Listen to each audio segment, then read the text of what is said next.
Hey, welcome to the Hell Has an Exit podcast. I'm your host, Bryan Alzate. This show is not affiliated with any specific 12-step program. If you or a loved one is struggling with an addiction, please find a local 12-step meeting. If you believe you may need detox or drug treatment of any kind, please call 833-999-1877 to speak to a specialist. This show is sponsored by United Recovery Project, a state-of-the-art drug and alcohol rehab facility. You can visit our website at unitedrecoveryproject.com. Hey, welcome to Hell Has an Exit. I'm your host, Bryan. Today we have one of the few repeat guests that we have on the show. We don't really do a lot of repeat guests. My boy drove 4 hours to come down here. We got Grateful Ray. What's up, bro? Yo, that's what's up. Thanks for having me again. So you just started a podcast? Yeah, not too long ago. Congrats.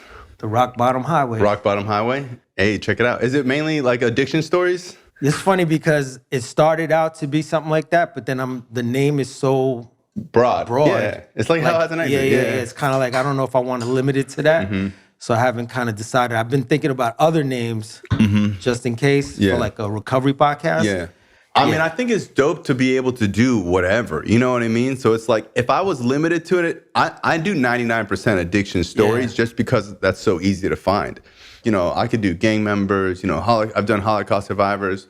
Yeah, but when you target an audience, it's easy to gain an audience too, because they know what they're coming for. But if you're too broad, you're like Joe Rogan. It's a redemption story podcast. Yeah. So it's like, I'll do any redemption story. And I think that like the people who listen obviously know it's an addiction podcast, but I think that when someone comes in who's not an addict, it's like a nice treat for them. You know what I mean? I got you. So that's fire. Let's see where it goes. What's up? Yeah, thanks for having me back. But I wanted to ask you a question because I heard through the grapevine that is today like your actual clean day? Yeah, like today? March 23rd, I woke up today with 15 years. You woke up today with 15 years. My man got 15 years today. Yeah, it's dope. So you know what we're going to have to do? We're going to have to do something different. I'm going to hijack the show because people heard my story. Yeah, but we want to talk about your podcast and what's going on. Yeah, but that's not important. Today is your day. You got 15 years clean today. Yeah, today's my anniversary. It's the actual day. So we're going to flip the script. I'm going to take control of the show. Okay. I'm going to be the host, and you're going to be the guest. Does that make sense? You're going to let me rock out? Yeah. All right, so let's start over. Anybody watching, I get Grateful Ray is hijacking the show. I should have prepared. But yo, welcome to Hell Has an Exit, hosted by your main man, Grateful Ray. Today's guest is Bryan Alzate. He's actually the founder of the podcast, but today we're gonna interview him. Thank you, bro. For his 15 years, we're gonna flip the script, like I said. That's why you were like, yo, what are you doing on your clean day? I'm gonna come through and do the podcast. I was like, yeah, bro, for sure. Yeah, let's do it. So check it out. I want to know what you did or what you were doing 15 years ago yesterday. Like, what did that day look like for Bryan? So actually, I was clean like 60 days already, and I had drank. My last day using was actually alcohol with my family. Imagine this. Your son's got, I love my family, right? Yeah. But imagine your son's 17. He just got out of rehab 60, 70 days ago. I went to rehab February 7th and got out Valentine's Day. Mind you, I didn't even know the order of the months when I got clean. Like when I got clean, I didn't know what month it was. When I got out of detox, I walked into my room and my sister had decorated my room in all these hearts. She was proud of you. Super proud of me. And she loved you. I started crying. But I didn't know that it's because it was Valentine's Day too. You know what I mean? I didn't know that till years later. Like a year later, I was like, oh shit, this is when I got out of detox. That's why my sister put hearts all over my room, Got you. So when I got out of detox, I had 60 days clean and my sister had some friends in town. You was in detox for 60 days? No, I was in detox for 7 days. When I got out, it was Valentine's Day. I was clean for 60 days after that. Got you. Okay. So I had 60 days clean. I was going to meetings and stuff. My sister had some friends in town, and they were going to the Hard Rock. So I went to a meeting, and my sister was like, oh, we're going to the Hard Rock with mom and dad. My parents never go to clubs. I've had a fake ID since, I was born. That was your first time in recovery, period, ever? Period. Didn't even know what Detox, making some meetings.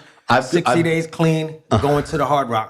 So I've never... With your family. With my family. Yo, we went to Dropkick Murphys. I don't know, my family was so used to me having a fake ID that they were just like, it was just normal. So I remember my sister was like, oh, we're all going... I like your family, by the way. Yeah. So they were like, oh, we're all going to Dropkick Murphys or whatever. So I still had my fake ID, even though I was in recovery, because you never know. Well, I think I used to buy cigarettes with it. I go to a meeting, and right after the 10 o'clock, I meet them at the Hard Rock. And immediately I go there, and I tell my mom to give me money for alcohol. And I remember my mom giving me the money, and I remember She has no idea. I mean, my mom was like, he's off drugs. Like, I don't know, like just alcohol. Latin family, okay, you just, no one really thought of it. Funny, that same exact thing just happened to me the other day. It was my cousin's 60th birthday. Their daughter struggles. She just got our same exact story. We're there at the she got like 5 days clean, quote unquote, I guess. I see her drinking one of those spritzer alcohol drinks. Like a wine cooler. That they gave her. And I'm like, but go ahead. Yeah, so they don't know. Sometimes it'd be your family that trip you up the most, and it's because they love you so much and they're not recovery specialists. They don't know about addiction. They're not addicts in recovery themselves. They mean no harm. Your family wants you to be normal. So your family wants you to join them in normalhood. They don't understand that you're never going to be normal. And it's not like a bad thing. It's just that you have this allergy, So like my family kind of saw it as like, oh, well, Bryan's been doing good. He could come out with us and have a few drinks. Yeah. And I've probably only been drunk 12 times my whole life. So you drank, and what'd you do after that? So hold up. I had a double shot of vodka. He went right to the juggler. Yeah, I just wanted a double shot of vodka. And I remember I just started drinking. Like, I didn't want a mixed drink. I just wanted liquor. Yeah, you just wanted that hit. And I don't even like drinking. And I ended up getting so wasted that I was like throwing up out the window. My dad doesn't really drink either. He got wasted. And then I was celebrating. Yeah, bro. It was celebrating your clean time. Exactly. And I never told nobody for like another month probably. After that. And you was making meetings. And going to meetings. And I just had a sponsor. Did you realize you lost your clean time? So this is how it happened. So I'm going to meetings, right? I think I get 90 days. I just got 90 days. I'm working with a guy in AA, right? Wait, we're in a different after the Hard Rock, you go back to meetings and then you get your 90 days? Or you stayed with your clean time? I didn't. Yeah. You didn't know? To me, I was like, well, I'm not an alcoholic. Got you. I just wanted them to know, be clear. So I was faking my clean time and not knowing. Didn't know. I didn't know. You didn't know. So, and when I would go to meetings, I wanted to ask, but I was scared to ask. Yeah. So I wanted to be like, is that go for everybody, or is that just for alcoholics? Do people really not drink here? And like, I just was too scared to ask, because what if they said, yeah, you can't drink? I wanted to go to meetings. I liked meetings, but I also wanted to have this reservation of like drinking when I'm older or something. So I had this sponsor, and we're doing like, I'm going to 2 different fellowships. I don't really know anything. My sponsor only had like 6 months at the time, Nice sponsor. Yeah, nice sponsor. So I remember we're meeting at this diner, and we're going over step 3 out of like the big book, 90 days pretending to be clean. On step 3. On step 3, right? It's a hell of a story. Drunk, For people that don't know, drunk means like you're just doing recovery wrong. Yeah. And I remember I was at this diner, and something in me was like, just tell him about drinking. So he's talking about like complete abstinence. And I remember he asked me like, when you're out there, it's not I'll never forget. He said, when the train conductor honks the horn, he's not warning you about the caboose. It took me years to even understand what he meant, but he was trying to say it's not the last one, it's the first one. Mm-hmm. And something in me was like, just tell him about you drinking. I was like, oh, by the way, I drank like a month ago. And he was like, huh? What? And I remember I was like, yeah, I drink with my family. And I kept saying my family, like as if you drink with your family, it's all good. Right. I was like, bro, my whole family was there. I was smoking crack with my family. Exactly. I was smoking crack with my family. Yeah. So I remember I was like, yeah, it's not a big deal. Like, my family was there. I even lied and said I didn't get that drunk, which I got like annihilated. Yeah. He said, so you gave up your clean time? I was like, no, what the fuck? I didn't give up my clean time. And he was like, so you used? I'm like, no, I didn't use. And he goes, you have to go to a meeting tonight and get a white key tag. And I was like, bro, I'm not giving up my clean time. I just got 90 days. And he goes, you already did. He said, you already did. Like, you already gave up your clean time. So whether you like it or not. Whether you want to believe if you did or not, like, you already did. And I'll never forget, I went to this meeting. I never picked up a white key tag the first time, because when I would go to meetings and they said, hey, is anyone new? I didn't want people to think I was new. I wanted to be cool. So I was like, I don't want people to think I'm new. So I never raised my hand. I never got a white key tag. I only got a 30-day key tag. And then I already had I was already out of detox, so I already had 7 days. So in my mind, I was like, I don't get a white key tag. I already got 7 days. I missed my boat to get one, right? And I didn't know, that you could just pick one up whenever you want. I had seen people get key tags and people clap. I've experienced this before, like watching it. And when I stood up and said that I relapsed, that they say, is anyone coming back? I stood up, and I'll never forget the way people looked at me. Everybody looked, because they had seen me coming around for 90 days. They looked at me like, bro, we talk all the time, like. You never said anything. Yeah, never. And they were just like confused, but there was like so much love behind it. Like, I didn't know what I was feeling. And they were like concerned, but they loved me. And then they started clapping. And when they started clapping for me, I had seen this happen so many times, but I never experienced it. And when I started to feel it, it just felt. Because when you fuck up out in the streets, people are like, idiot, dumbass, whatever. When people start clapping for you, you just start hating on yourself, fuck up, whatever. And when people started clapping, it was the first time I felt love in a long time. So as a kid, like my parents loved me, but I never felt love because I never felt like lovable. Like I just thought I was such a scumbag, so I never could feel love, I felt that when I got my 30-day. Keychain. The love. When they said anybody got 30 days, I got up to get it and the room went raw. Yeah. And I was like, I didn't realize. Yeah, and it's love. So I know what you mean. It's overwhelming. And even though you see it happen and you're for like a other little people. Kid, it's like, wow, that's all I wanted my whole life. Yeah, it's true. It's true. And it's like, so that was 15 years ago yesterday when you got that white keychain. So technically I probably got that white key tag probably a month after, because it was a month before. You understand? So I drank with my family and then March 21st. After you told him. And then a month after I told him. I get you. So then I had to do the math when I went to the Hard Rock. So I probably picked up my key tag in April. But my clean day. I got it. So basically 15 years ago, yesterday, you were hungover. Yeah, exactly. Perfect. We got it. March 21st. We got it. So we got it. It's hard to figure it out. We figured it out. So my clean day used to be March 22nd. And then I was thinking, if you drank March 21st, you were there up until 2 in the morning, 3 in the morning. So you were still drunk at 3 in the morning. So March 22nd. So it's really March 23rd, the next day. So a lot of times people say you got to remember your last high. And like, man, I've had, way worse bottoms or whatever, but that just happens to be my clean time. Like, that's my clean time, So now that we established that, I want to go back because you were talking about your family. It seems like you had a loving family. What nationality are you? Mexican and Colombian. Wow, that's a mix. I'm Puerto Rican. Yeah, when I used to tell people I'm Mexican and Colombian, like, what? That's a mix. Yeah. That's a hell of a connect. Yeah. Hey. Let's go back to when you was growing up. Your family, your whole family was together, your mother and father? Yeah, my parents are still together today. How many brothers and sisters? One older brother, one older sister. Cool. You were the youngest. I was the youngest. My older sister, literally prom queen. A's and B's all throughout her life. How about you in school? You seem like a smart guy. So I did good in school. You are a smart guy, by the way. Hey, thank you. So I did good in school up until you really had to do homework. So I could get by without doing the homework. I have a crazy memory. So I'm not really smart as opposed to having a good memory. So I could memorize things. So it's like I always had a good memory. I always did good in school. Being the youngest kid, I'm sorry, I'm gonna jump in because I want to know some things. Yeah. Were you spoiled as a kid? What was the financial situation growing up? So were you guys struggling? Were your parents doing well? So here's the thing. So it's like a lot of kids that grew up like in a nice house and have shit, they always would say growing up like, oh, I don't, my parents aren't rich, da-da-da.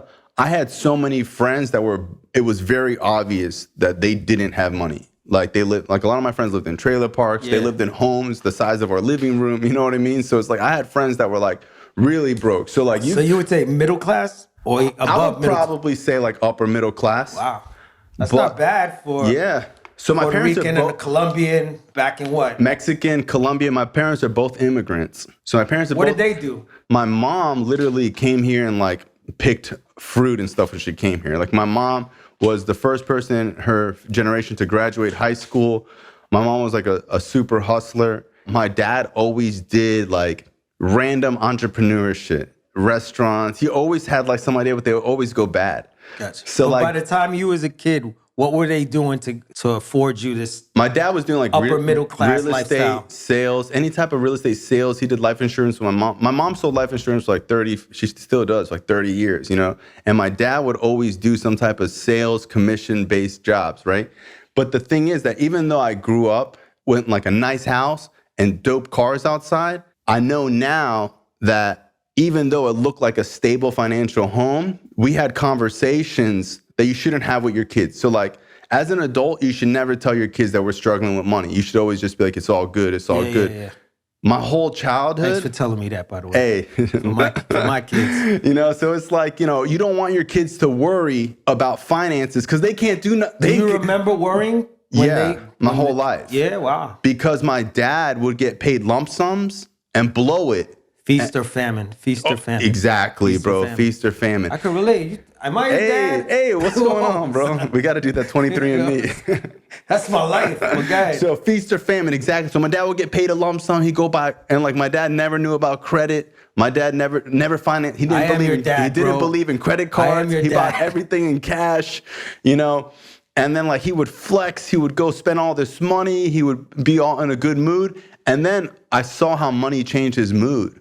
So there would be like a year where he would just be like, you couldn't talk to him. He was in a bad mood. And even in like third grade, I knew there was money. And then when he would come home happy, I knew he got paid. I remember he would come home happy and I'd be like, you got paid today? And my dad would be like, how'd you know? You know, but it's because, bro, he would be so... And how old were you? Probably third grade, I could sense this. Yeah, so it's like 8.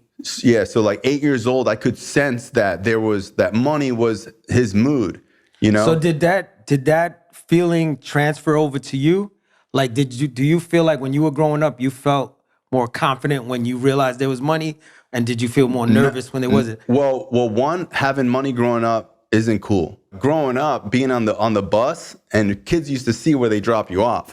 So, you know, growing up like in middle school, if you got dropped off in my neighborhood, you got clowned. Kids would for being in a nicer neighborhood. Yeah. Wow. If your parents had a nice car, you'd get made fun of. If you know, it's crazy because if you had whack ass sneakers, you'd get made fun of. But then if you had like all the fancy sneakers, you get made fun of because you was like, oh, you rich or whatever, you know? How did you feel back then when you were coming in and you were obviously doing better than most of your friends? Did you feel embarrassed about that stuff? Yeah, so there was a time where my mom drove me to school and she had like a C-Class Mercedes, which now that I'm an adult, I don't think that's like the super fanciest car. But like in middle school, bro, your mom pulled up to school in a Benz, you'd get made fun of. Like motherfuckers are tipping your tray and kicking you. You know what I mean? It was mad. So it's like I immediately... They didn't even have moms.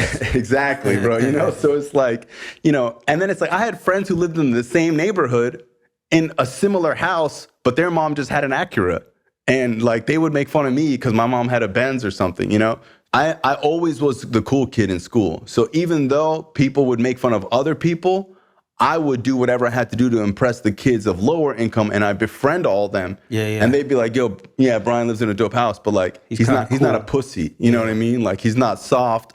Compared to kids my age, I was probably like hardened to them, but then I also had older friends where like to them I was soft, but I was still cool enough to hang out with. You can't never make humans happy. Never make a human happy. So it's like with my older friends, I was like the runt of the litter. That was like, you know, they would fuck with me and they would like push me around and whatever, but then that would toughen me up with the kids my age so I could like fuck with them. You know, like a kid would make fun of me and I would use the same joke on like the kids my age, you know? So when did you start using like whatever it was, whether it was weed, alcohol, whatever you started with? What was the intro? So I had an identity when I used to live in Cooper City, which was like, you know, 15 minutes away from Davie, but I lived next to the skate park. And as a kid, I skated, and I was so good at it, bro. I remember being like in third grade, being better than kids who were 13, and they used to say like, bro, you're gonna be a pro one day. My father never had any interest in me skating. He never came to watch me skate. He never cared about skating. Like no one was really encouraging what I liked to do as a kid, which now that they were there, they loved you. You sensed the love. Yeah, my parents loved me. But they me. weren't supporting your passion. My mom did. You know, my mom did, but it wasn't like, it was only for like a couple years. Like I skated from like first grade to like third grade. But in my mind, that was the only happy part that I remember as a childhood is when I skated. Then when I moved away from the skate park, none of the kids in the neighborhood skated. They all played sports. And let me tell you something, bro. I can't catch a football. I can't throw a basketball. I can't hit. We got similar stories. I rode BMX growing up. Oh, you did? Yeah. So like, I used to BMX and stuff, and like when I first moved in, like they thought it was cool, but then they were like, all right, like let's get to business. Like people took skating is so different than sports.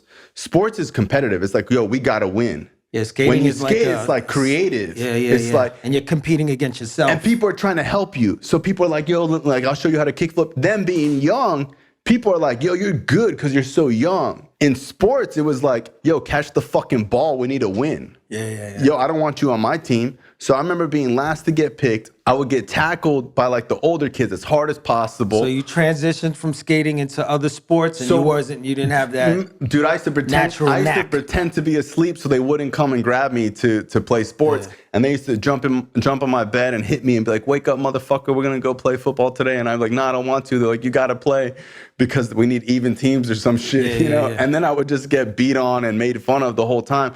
So like that was probably like 4th grade. This other kid moved into a neighborhood and he didn't really play sports, but he had like a spiked belt, painted hair. He had a mohawk. His parents smoked cigarettes inside. Like, you know, like his house was all dark and shit. Me and him started smoking cigarettes in 4th grade, not play sports and shit. And that's where I started to find my outlet. Then we started smoking weed. And you stopped skating at this point? Yeah, because the skate park was far. You know, I didn't have a ride there. Wasn't driving. Yeah, my dad wasn't driving in me. The Lamborghini. He wasn't trying to put the skateboard in his Lamborghini.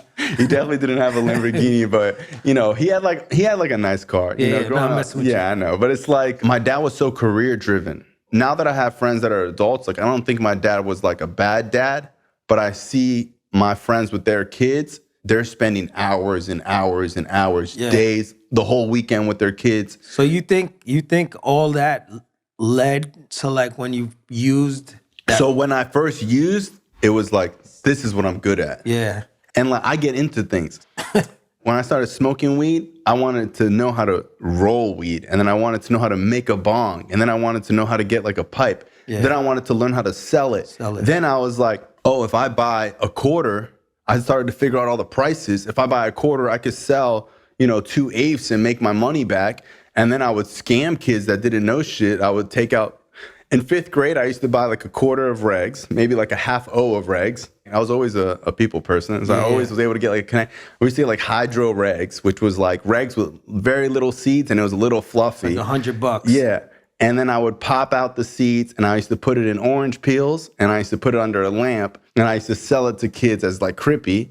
And I would make back my money like in an eighth, in maybe like 2/8, right? And then I used to have all this free regs. And then I got so snobby that I like never even touched regs. Yeah. And like in 5th grade, in my mind, I'm like, I only smoke funk fire. I don't fuck with that shit. And then like immediately became a pothead. Like 5th grade, I was smoking weed before school. You're like 11. Yeah, smoking weed before school. My son is 11 right now. Yeah, putting eye drops in, Visine. I used to carry like the Axe deodorant spray. I used to bring 2 changes of shirt. So I learned how to lie, cheat, and steal. And I learned how to manipulate. Why do you think you had to learn that? Because that's how you become a good drug dealer. You know what I mean? Selling drugs, you have to learn how to hide it.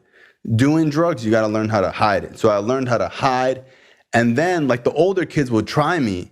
I started to realize people, and that's why I got my mentality. You're like 11 selling weed too, 11, 12 at this time? Yeah, and I'm selling weed to people. You're smoking on an everyday basis at this point? Yeah. Wow. Yeah. Right, and people are like, oh, I'm selling to kids that are older than me. And they're like, yo, they're looking at you like they could just take it. Then when I'm buying it, they're trying to skimp me. So then I'm like, oh, I need to get my own scale to weigh this shit before they try me. Yeah. Then I got so good, I could just eye it out. I knew what an eighth looked like. I knew what a half O looked like.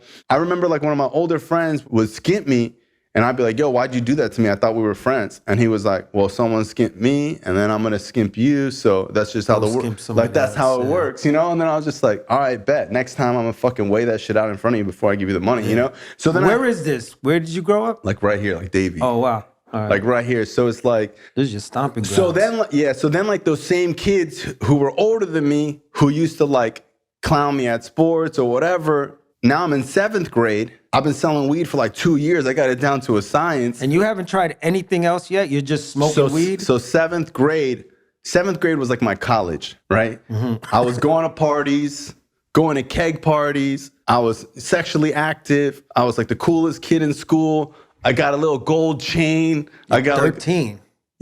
Gold chain, gold bracelet. All like kids at 13. How are you getting to the parties? So I was a master sneaker outer, and I was driving. Bro, I drove for the first time. I love cars. I'm obsessed with cars. I see what you got in the driveway. So it's like 5th grade, I was still in the car. 5th grade, I stole my mom's car. 6th grade, after 11, I thought I had a car. Like 11 p.m., I thought I had a car. Like I was driving. Whose car did you take mainly? Your mom's or your dad's? I started with my mom's. Then my mom got slick after a couple of years, and my dad he would just leave the keys out. I just think that he just thought that there was no, because my dad was an abrasive man. Like my dad was really fun and cool, but he has this dark side where like he don't play. Like, bro, if you move my dad's toothbrush, he notices. He's very OCD. So I just think that he just never thought that I would have the balls to take his car. And every time I would take it, what kind of car was it? After so he had like a Lincoln Town car. 15. That's the big one. Yeah, he had like the big Lincoln Town car. Two-door or four-door? Four-door. Ooh, that's a tank back then. Then he had the Lincoln Mark LT and you truck. Driving that down the street at 14, 13? Bro, yeah. And you ever get pulled over? I got pulled over once because I didn't have my headlights on, and the officer was like, "Where's your license?" And I was like, "Never mind where your license. Where's your age?" Yeah. Well, I always looked old. I'll show you pictures of when I was a kid. I'm thinking of my son driving. Bro, when I was 13, I could go for 18. Oh, okay. You know, like I just carried myself. I just always where's your wanted. License? So, and I was like, I literally just went to the store to buy my dad cigarettes. He's sick at home. That's a nice lie. He's sick, but I said needs he's cigarettes. sick and he needs cigarettes. You know, so one, they're like, bro, this kid's dad's probably fucked up or something. You know what I mean? And he just let me go. Just let you rock out. Yeah. And it was like late at night. He pulled me over because I had my headlights on. He's like, turn your headlights on. I was like, sorry. Got you. But I never got pulled over. But I did get caught taking the car one time when I was young. They just moved the keys to like a different drawer. You know, like you would think that they would. I think they thought that it was a one-time thing, but I was doing it so often. And every time I would take the car, I'd be like, they're going to find out this time. Every time I would take it, I thought it was your last one. Yeah, I was like, well, I'm just going to take it to, they're going to find out, fuck it, whatever. I want to go to this party. All right, so you're at the party, you're the cool kid, pulling up with Lincoln Continentals or whatever. My dad had a Benz truck at one point. I lost my virginity in my dad's Benz truck. Shout out to Pop Dukes. Shout out to my dad. Yeah, bro, I was in the back. I thought I had a car. Like I was driving everywhere. And then if I couldn't get the car, but for any reason, all my friends drove. And because I was selling weed, I learned how to manipulate people with that. So, and then I started to see how fake people are. Because I could be like, yo, come scoop me up for the party. Nah, I'll smoke you out. I'll be right there. And then I'll be like, pussy ass bitch. You know, like, you know, like you just. You fought a lot when you were younger? So I had such a mouth that I didn't need to, but I would. Like I was never scared to fight, but I would always get my ass whooped. You know what I mean? I was like a Tekashi. Like I ran my mouth so much. Got you. I did a lot of. Get the editing guy to put a 6'9" on your forehead. For sure. Like visual. I kind of was. Like I was just like, you know, like I was a fake tough dude, but I would run my mouth so much that I would humiliate people because I'd be like, oh, you ain't gonna do shit, and whatever. And then I used to slap people, and it's like when you slap someone, 99% of the time they don't do nothing back. Yeah. So you slapped the wrong one. Exactly, bro. But it's like when I was like 15, I probably slapped like 20 people. So people just thought I could fight, but I don't. You got to pass. You got to rep. I wasn't scared to fight, but I've been in like 4 real altercations in my life, and I lost all 4. Gotcha. But people would always be like, that motherfucker threw hands, you know, like.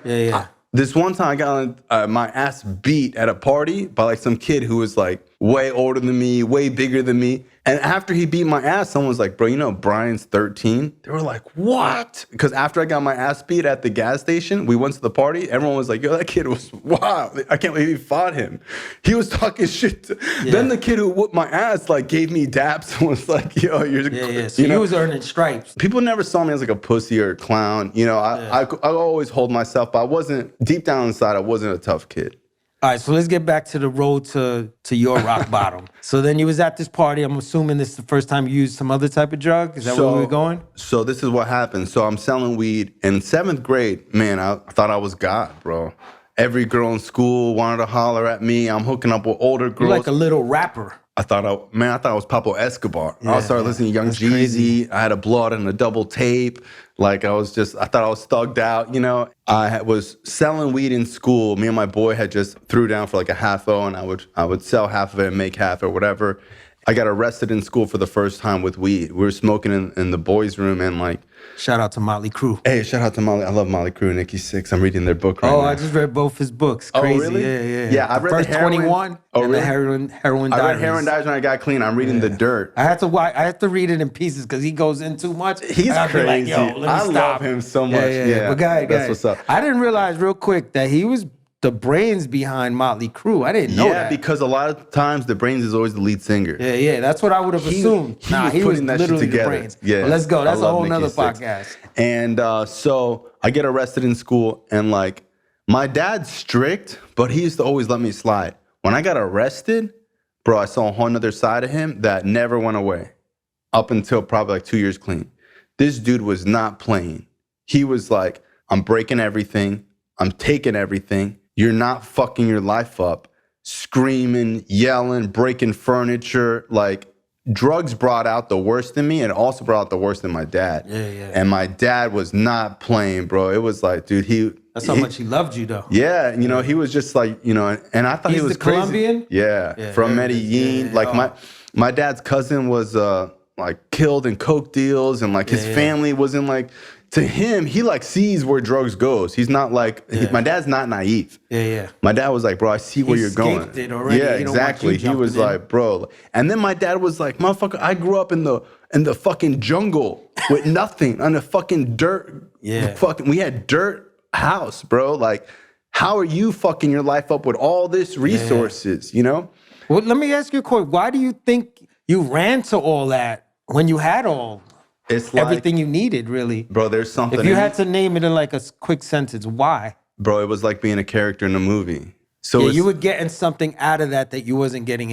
at home. normal life just seems so boring. Yeah. Like, bro, I would talk to kids my age and they'd be like, oh, I'm going to do my homework tonight with my mom. I'm like, what? He was like, I'm going to drive the Benz truck. Yeah, bro. Lose my virginity. Yeah, bro. I'm trying to smash a girl. With a G in my pocket at 13. Yeah, I got, maybe like $200-$300 on me, but I would make it seem like I had 2 G's, 10 G's. Yeah, like, and in my mind, I was even like like if someone was like, damn, that's a lot of weed. I'm like, that's You was like living in like Fantasy. another world, like a fantasy world. I love movies. So like, dude, paid in full. Did you think that your parents lived with you? Or did you realize you lived with them? I told them when to go to bed. I remember I used to go to parties and like there was like 90% of my life, people didn't know my age. People You just look young now, so I can't see you I'll show you looking pics. old I'll show you when you were pics. young. So when I was like, I had friends that just thought I was 20 in college. We never like they'd be like, bro, that's the plug. He dude sells weed and sells other shit, So then I had a few friends that knew my age, and they would be like, bro, how are you out right now? And I used to be like, bro, I tell my parents when to go to Yo, sleep. Aladino. In our hood, there was an Aladino. He was like on the that? block, 5 years old, walking around by himself. Really? He's still on the block now. He's a grown man now, but remember Aladino? Shout out to Aladino. That's how he is? Yeah, he was just like that. He's been getting, I can't blow him up, but dang. So it's like, I always acted older. I was always able to front so hard that people just kind of believed it. And I remember when I got arrested, that's when I started having to pee in a cup. That was the first time I had But to. you're still just weed right now. So when I start having to pee in a cup, I can't smoke weed. So now I'm like, Oh, okay. so now this is my where it starts to parents get are good. really on me, and I'm like, damn, what am I gonna do? Like, my parents are watching me. Like, my dad's checking in my room every 4 hours to see if I'm leaving. My dad installed a new security in the house to keep me inside. You know what I mean? So then I had to You went from having all type of freedom to being like 24 lockdown. yeah. So then I learned how to take the sensor off the window, and I would glue it to each other, and it would still, I'd pull it off and it would slide, and I had to dip out. And then I started taking the car after the coast was clear, and I would go to the party and Relentless. I would go to the party and just watch the blunt get passed. I'd be in the car with my head out the window. Everyone's fogging it out. And I'm just watching life pass me by. Everyone's like, yo, you gonna blaze? I'm like, I can't. I'm on probation. I gotta piss in a cup, and weed takes 30 days. And then my boy, I just talked to him the other day.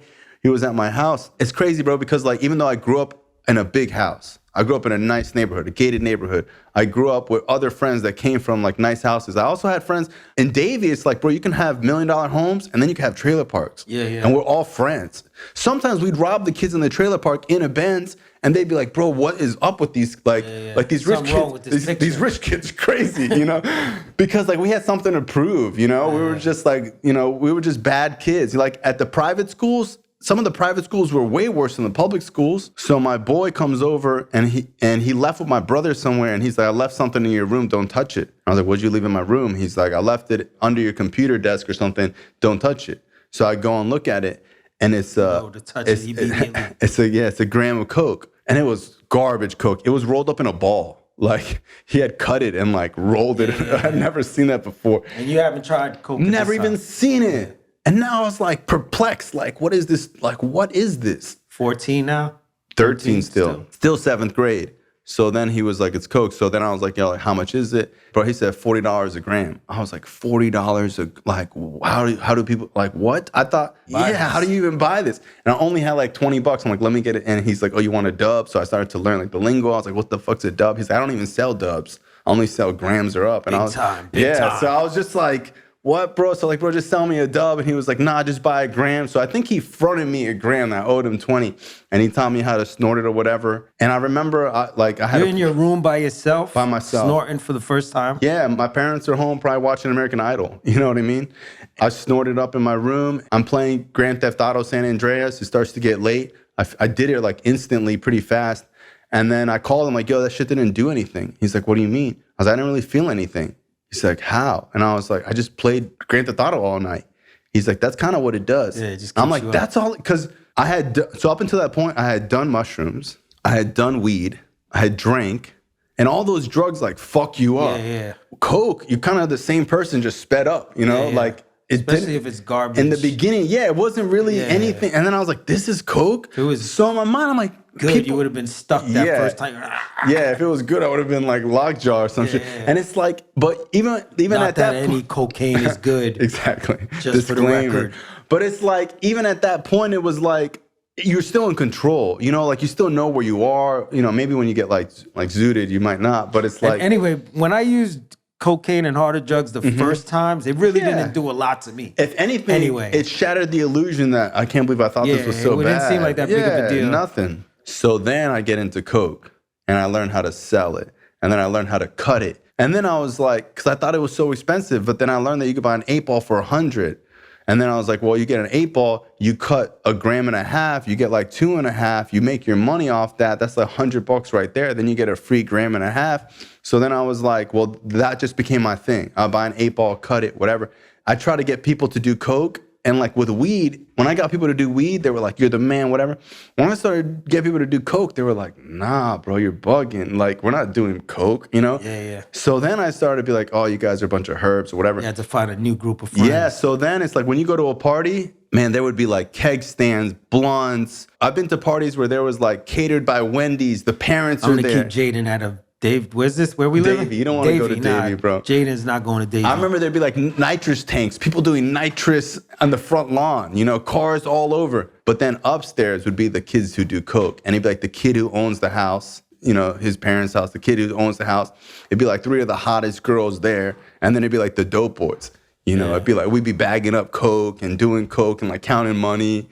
Then I was like, this is like the upper echelon of drug dealing. You made it. You've arrived. Yeah, bro. And then Paid in Full and Cocaine Cowboys was coming out, or I saw Cocaine Cowboys that came out like right around then. And then Blow came out. 3 of my favorite movies. Then Blow came out with an 8-ball in my pocket. I thought I was George Jung. You know, I just thought I was my boy was locked up with him, by the way. Oh, yeah? He said he's a real weird dude. He probably is. I would imagine he lost it, you know? He lost it. I started to idolize these people, started to get more into Coke. That lasted about like a year, maybe like 9 months of it being fun. And then my mom started catching me doing Coke, and my dad caught me doing Coke. How do they catch you doing Coke? How's that? So my parents started to realize that I was on stuff because I would come home like, you know, going like that. And my parents were like, bro, now I'm not hungry. I'm not eating. I'm like looking different, you know, like, you know, I'm always sniffing. I'm always doing, and I did Coke everywhere. I would do it in the car, in the back seat with them. I would do it at the movie theater. How do you do it in the back seat with them?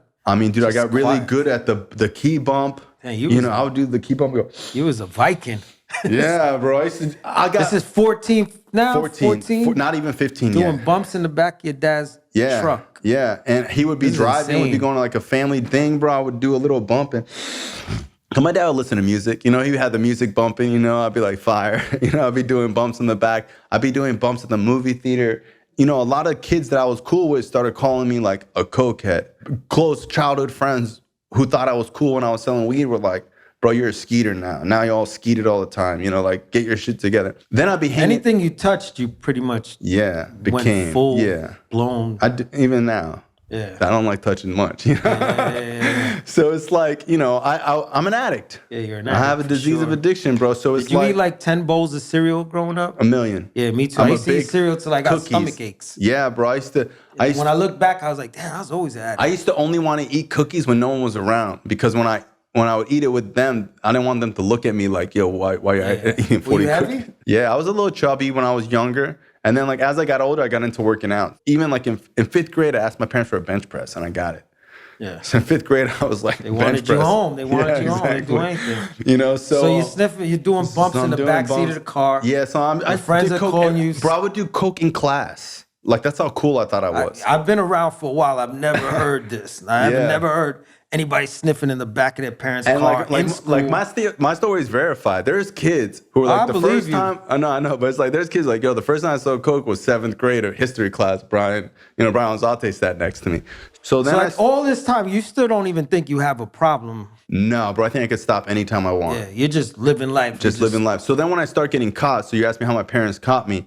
There was this one time when my mom was like... Caught you red-handed. Almost. So this one time, my mom, my dad and my mom know something's up with me, right? I think they think I'm doing coke, but I think they can't even fathom it in their mind. Like they can't even, they can't even think that, So my mom, this is like 8th grade. So my mom is like doing laundry and shit. I need her to go to sleep so I could fucking sneak out. I'm like, bitch, go to sleep. What you doing laundry for? 1 in the morning. Sorry, mom. Sorry, mom. I love you. That's my relationship with my family. Like, bitch, go to sleep. Give me money. Leave me alone. Like, they became like a vending machine that you shake to get shit. Like, that's all it was. Bro, my mom wasn't sleeping. So I remember I was like, hey, mom, like my friend Javier is coming over. Can I go out with him? And she was like, no, absolutely not. It's 11, you said? Yeah, it's like 11. I was like, fuck. 14. So now I know she's suspect if I try to leave. Were you normally allowed to go out at 11 at 14? Nah, but I thought if I was like, we're going to hang out at the park with some girls, you know what I mean? Cool. I'm not going to go anywhere. We're just going to go hang out at the park. So then my mom was like, no, absolutely not. So then I was like, fuck, I shouldn't even have asked. So then I pretend like I'm tired now. I'm going to go to sleep. I wait like 30 minutes and I just sneak out. So I sneak out and me and my boy, we bought an 8-ball together. We're going to split it, right? So it's him and like 2 other kids in the car. I sneak out, we're doing coke, and my mom is blowing me up. Where the fuck did you go? And my mom sometimes wouldn't want to tell my dad because he would lose it. Light you up. So she's like, yo, come home. Oh, I'm going to tell your dad. Like if your dad finds out, he'll kill you. So then I was like, fuck. So when you're doing bumps out of a bag, like I would make it all powder first and then put it back into the baggie so I could do bumps. I would put a straw in and I would hold like most of the coke and then like just do like a little bit of it. And then I remember I was like, I just got to do this all before I leave. And I remember I just like put the straw in and just snorted it all. And I looked at the bag and it was all gone. And I was like, that might have been too much. And I remember I was like, that I might have done like a gram. And I like couldn't talk. And I grabbed the baggie and the straw and I threw it out the window. This was better coke at this time too. Yeah. Now I'm like snobby. I'm only doing fish scale. Fish scale. That shit better be off-white before off-white. I like that tint of yellow. And it's like I used to throw it out and I threw it out the window, right? And I'm like checking my pockets. I'm all geeked up. And I go to the garage and I expect my mom not to be there. And she's right there. And she looks at me and she's like, holy shit. She sees you tweaking. You're like twitching. So my mom is like, what are you on? And I'm just like, nothing. And my mom is just like, I can't talk. I'm all geeked up. So my mom is like, give me your pockets or whatever. She's trying to be quiet so my dad doesn't wake up. I empty my own pockets and the straw and baggie comes out. And I was like, I'm looking at it like, how is that there? I thought I threw it. Like, that's like, I think I threw it out, It's like a heartbreaking moment for your mom. Yeah, right? bro. I mean, imagine, bro, your baby son. My son, I'm thinking, you're telling me the story, I'm thinking about my son. Yeah, bro. So it's like, my brother gets straight A's. My sister's all good, and like we got this kid off the chain. And I remember she like threw the baggie on my dad. My dad was like sleeping. She's like, look what your son's. She's like, look what your son's doing. And bro, my dad is like screams and yells. And he only hit me one time. This one time I stole the car. He punched me in the back of the head. My dad never was physically abusive, but like with his words, he could be abusive. And I remember he was in his underwear. He didn't even put clothes on, And he like walked over to his desk in his office and he sat me down. And he was super calm. And I remember he looked at the bag and he was like, you're doing cocaine now? And I was like, I'm just trying it. And he's like, oh, you're just trying it. And I was like, Dad, everybody in college tries coke. He's like, you're not in college, Bryan. You're in fucking 8th grade. Bro, and I was like, well, I guess you're right. In my mind, I'm like, can I lick the baggie? Like, that's how I'm coming down now, And I'm just feeling like shit. And bro, my dad tells me? My dad says, if you buy cocaine in America, you put a gun in a kid's hand. He says, if you buy a gram, you fund a war. If you buy cocaine in America, you're funding children who get put to war in other countries, because every war in this country, from the guerrillas to terrorism, is funded by cocaine sales, heroin sales in the United States. How old was your dad at the time?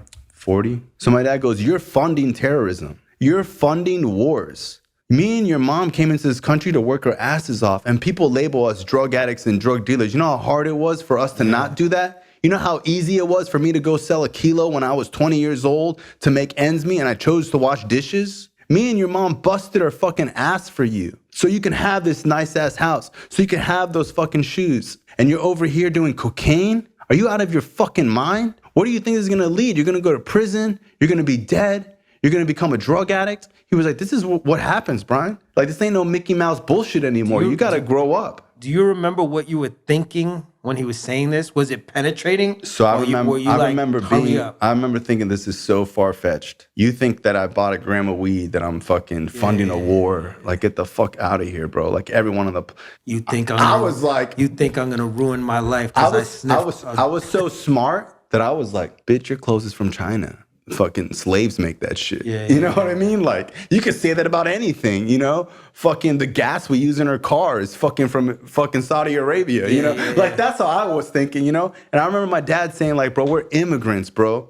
You need to fucking do better. You're Mexican American, bro. You know how many people hate Mexicans being in this country? That they think that we're fucking drug addicts and drug dealers, and here you are buying into the stereotype. In one ear, out the other? Yeah, I was like, give me a break. So what happens? So you go to your room, he tells you to go to your room? Go to my room. Next day, we don't talk about it. He's all mad or whatever.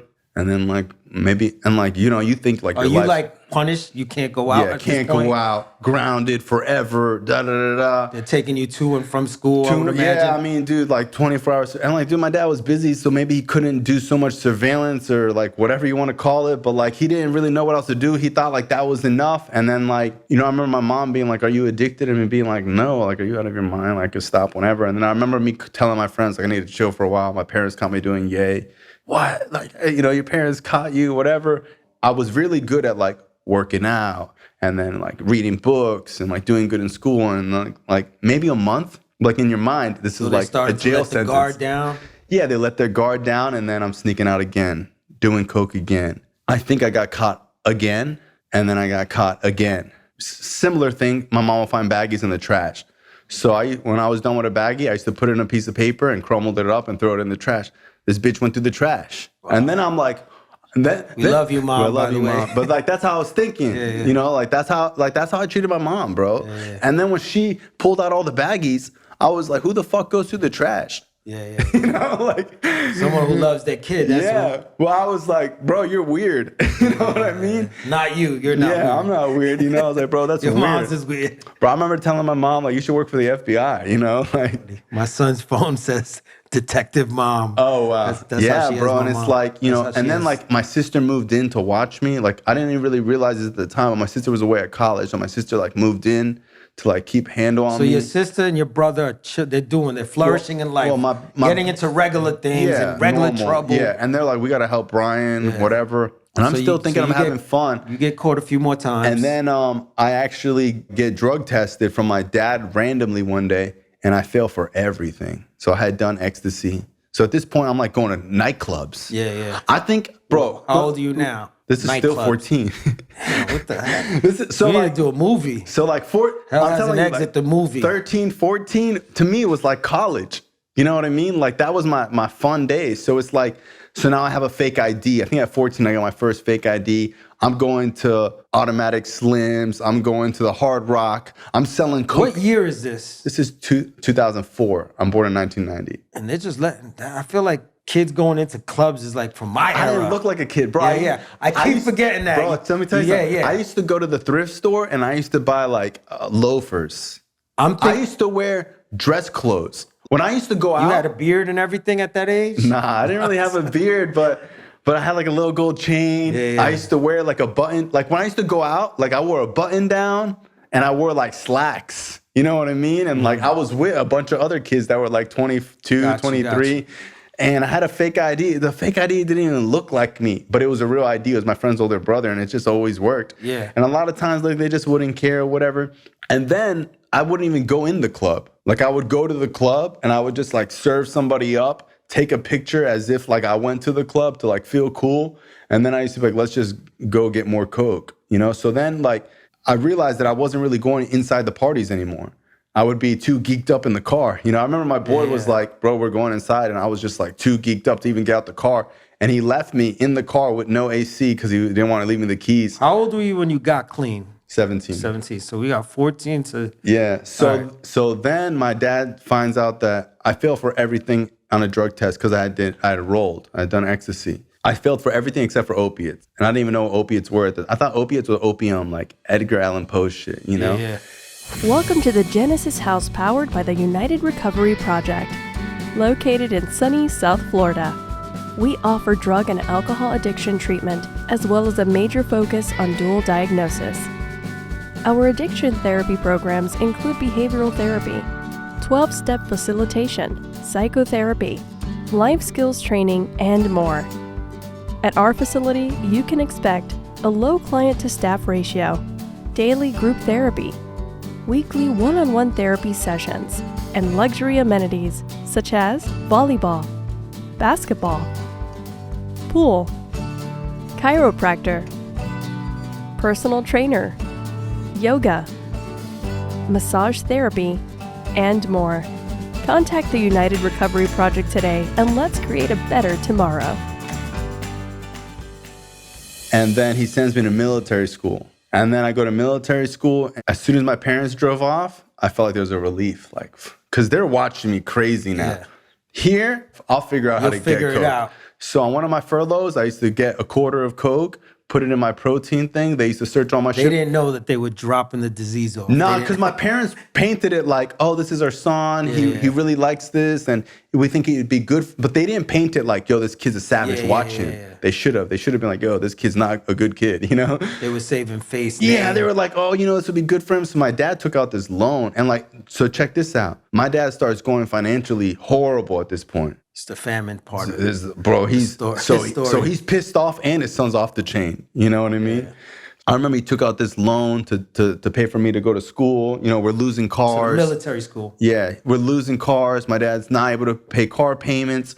I used to take his debit card and I used to withdraw $100 and he wouldn't know. And I remember withdrawing $100 and it would decline. And I remember withdrawing $80 and it would decline. And I remember withdrawing $20. And when I would get the balance, there was $24 in the account. Wow. And I remember my dad waking up the next day to a job interview, not having money to put in his gas, coming back home and being like, you motherfucker, you took my last $20. What? I can't even go to my job interview right now. You know, so like there was a point where he kind of threw his hands up, was like, bro, I'm just... So you're over here at the military school? So I go to military school. Over there, bro, I would sell lines to kids for $20 because they don't have nothing. They don't do nothing. You don't skip a beat. Nah. No. Instantly, my first furlough, I'm just thinking about how much money I'm going to make off these fucking kids, you know? Where was the school at? Melbourne, called Florida Air Academy. Gotcha. I learned how to fly airplanes there. And if you would have kept going, you would have took a plane to Colombia. I'm trying, for sure. 1,000. I'm trying to be George Jones. Yeah. You know, and I remember this one time I had bought a quarter and it must have been cut with speed because it was too uppity.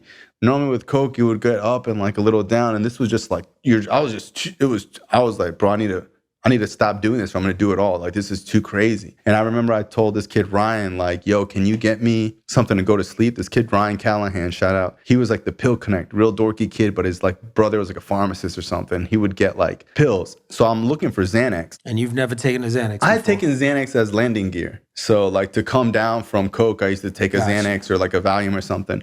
So I was like, bro, you have like a Xanax or something? Like, I don't want to, I'll do all this Coke. I need to come down.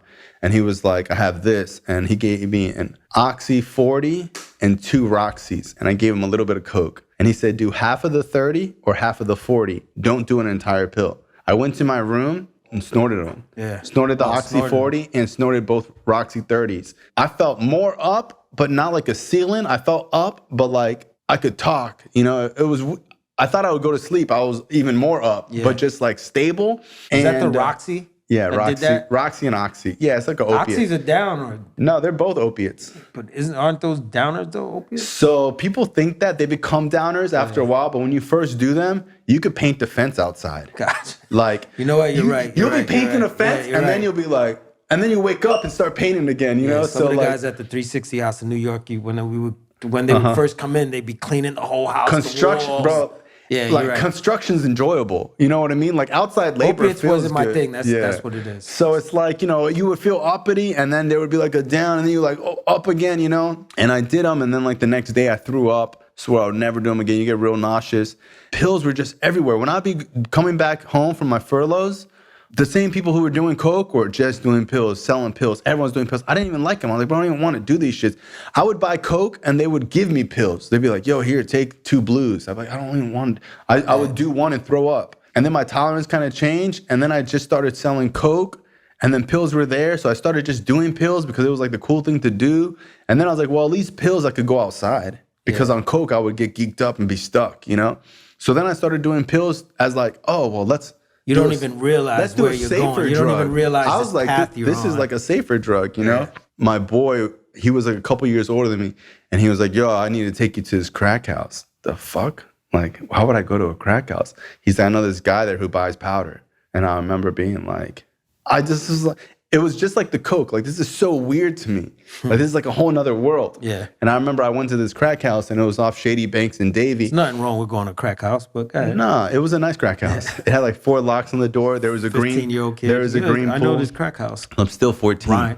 Damn. This is October of 2004. I'm in 9th grade, a month shy from turning 15th, right? And I go to this dude's house. Not much furniture. He used to have shutters on. So imagine a crack house with shutters on. You know what I mean? So you pull up to his house, the shutters would be on. Like, he wasn't home, and there was people in there walking around with candles smoking crack. And I was like, this is crazy. I remember being like, I'll never do that shit in a million years. And this guy, his name was Doc. He was this older guy who we called him Doc because he had all the pills. So he would sell his pills. That's a real cognito name, by the way. Yeah. We call him Doc. And he used to sell his prescriptions. He was doctor shopping. Supposedly he had cancer or something, but he had like all these pills. He would sell his pills, and he used to buy crack with it. So he would serve all the opiate addicts and smoke crack. And when we went there, he was like, oh, I told you no more fucking kids in my house. He kicked out everybody out the house. And when he said kids, he meant like people like 18, 19. He didn't know I was 14. He was like 14. So my boy was like 9. Little kids. Yeah, he meant like 19-year-olds. Because, bro, people in there were like 40. And he's like, I told you no more kids. I didn't know that a kid had just overdosed there. Yeah. So a kid died in that house, and his mom was coming around saying she's going to call the cops and shit. He's like, no more kids. I'm done with these young kids, whatever. And my boy was like, no, just chill. So he kicked out everybody, and he was like all flustered. He's like, yo, I told you, like he's got to get out. And he was like, no, this is the kid I told you about. This is the kid who gets good soft. I never heard soft before, you know? And I was being like, what the fuck is soft, you know? He was like, oh, I'm sorry. And he like apologized immediately. And like, you know, I remember I like showed him my Coke, and he asked if he could have a line. I gave him a line. And I remember he did a line, and he was like, damn, like that's premium fire. And I was like, yeah, like I don't sell garbage, you know? Where were you getting your stuff from? I was a connect. Actually, this neighborhood. Yeah. He lived in this neighborhood. Spanish dude. Like, his family was like... kid? Probably like 20. You know, I was 14. He was probably like 20. He was like from Cuba, like didn't speak English. And I was, you know. So that's like their culture. Yeah. So like his family sold weight. He sold weight. There was a couple people in like Miami where like, dude, I would meet him like off high rises and shit. There was this other kid who was in college. He went to Nova.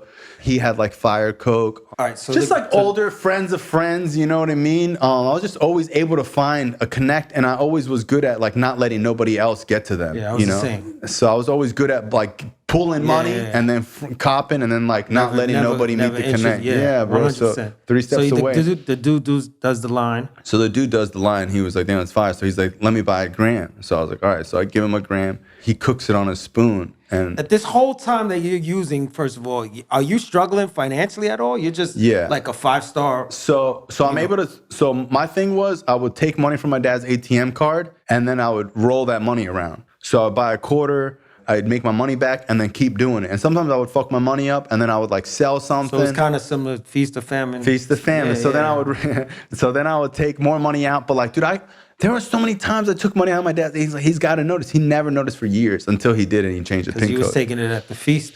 I don't think he looked at his bank statements like a lot of people don't, you know? Yeah. So, and I think he thought it was my mom, you know, $100 here, $200 there. He wouldn't really notice. He says good stuff. So good stuff. So he gets a spoon and he puts it on the spoon and he has like this blowtorch. I'll never forget. He like blowtorches it. And in my mind, I'm like, this is crazy. Like I can't even watch someone smoke crack right now. This is crazy. And I'll never he like blowtorched it. He had like a metal tool and he like pushed it all together. And then he had like a ice cube.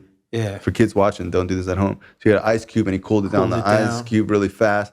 And then like only this little crumb came out. And I remember thinking like this dude's gonna fight me. You know, like I was like, I can't believe he burned a gram for a little crumb of crack. I couldn't believe it. There's no way that dude just wasted all that coke. And he put it on the crack pipe and he smoked it and he was happy. And I remember being like, that was crazy. Like, I can't believe it. And he's like, I'll buy coke all the time from you. Let me know. Because this other guy was selling him coke and it was garbage. Did you smoke crack at some point? Yeah, so then I kept going there and for some reason it was like exciting. I would be in school and kids would be talking about bowling and I'd be like, bro, I wonder what's going on at that house. Because dude, that house was like, you would just sit there and hear stories and like meet all these weird characters. People would come out of prison and go straight there, you know? It's funny because I'm hearing your story and it feels like you were living so good that you were bored. Yeah, bro, and it's like everything else. And I used to pull up in like my dad's Lincoln truck at the time. I used to pull up like my mom's, so they thought like I had 2 cars, you know. Yeah. And it's like so life was boring you. This underworld was attractive to you. I mean, bro, I had nothing else going on, and I mean, not for nothing, I was also addicted to the coke. Yeah. So I started to realize that I was addicted to the coke because me and my boy, which I thought he was a cokehead, I'm like, this kid is like off the chain. Like this Worse kid, than you. This kid was like blowing blood out of his nose. You know, is he hustling too, or he just your boy? He was served. Yeah, I mean, everyone who did coke kind of served. You know, you kind of have to. You know, so he served too. I remember I hadn't seen him in months, and I remember I called him and I was like, "Yo, you still doing powder?" And in my mind, I was like, "Of course you are." You know, and then I was like, "Wait, I'm still doing powder." And then that's when I was like, "Damn, me and this dude are like the same." Yeah. You know, and then when I was at that house, this one time I got skimped on an 8-ball, and I had paid the dude, and he serves me up all the time. And when he gave me the 8-ball, I was like, dude, this is short. And I didn't realize it until I got inside. And I was like, yo, bro, you definitely like skimped me a gram. And he was like, my bad, I'll come back and get you. And then he ended up getting me later, but I was coming down already. I used to do 8-balls to the face. That was like my thing, you know? Coming down, and there was this dude in there, Richard, and he had no teeth, probably 50 years old, no shirt. He had like little short cargo pants and like no shoes. He was just like a bum, you know what I mean? And I remember he was smoking crack, and I was like, you want a line? And he said, does the bear shit in the woods? And he did a line. And I didn't even know what that meant, right? Yeah. And then I was coming down, and he could tell, and he was like, you want to hit this? And I had said no, like, every time. I'm not smoking no crack. And I was coming down, and I remember I said, like, does the bear shit in the woods?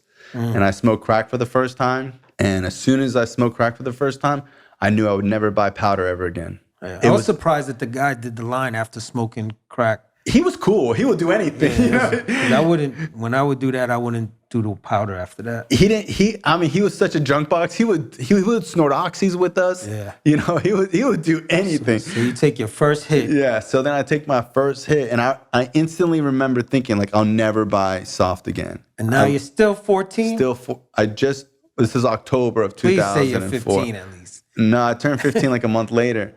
And then I remember... This is a rough year for you.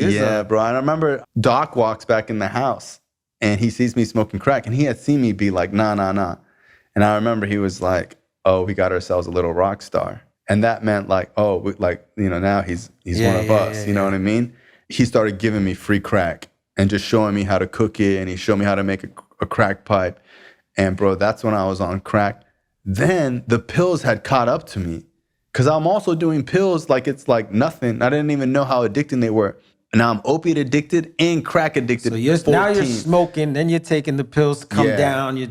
Then if you thought... How are you walking back into your house later or, times you're smoking crack? Like, what are your parents I would thinking at probably this only point? buy like $100-$200 worth of crack. Like that's all I really could afford at 14. You know what I mean? So I would never buy less than 100 of crack. Yeah, I want to go back in time and hug the 14-year-old Bryan and be like, yo, my man, Chill. you got it so good, bro. I Come know, here. man. And it's like I would smoke crack and then I would go home and I would try to finish the crack pipe or whatever I could. I'd wake up in the morning. I'd go to school. Brother, I was doing this on school nights. Wednesday night, I'm out smoking crack till 4 in the morning, go to school at 7 in the morning. Sneaking out the house still. Yeah, bro, there's times where I still have leftover crack and now I'm smoking crack in school. So I'm smoking crack in high school, bro, in the bathroom, in class. I've copped crack once in class from this like kid who used to serve. I didn't have anything to smoke it out of, right? And I smoked it out of a mechanical pencil. I had to wait to home ec class to get sponges to scrub the pots and pans.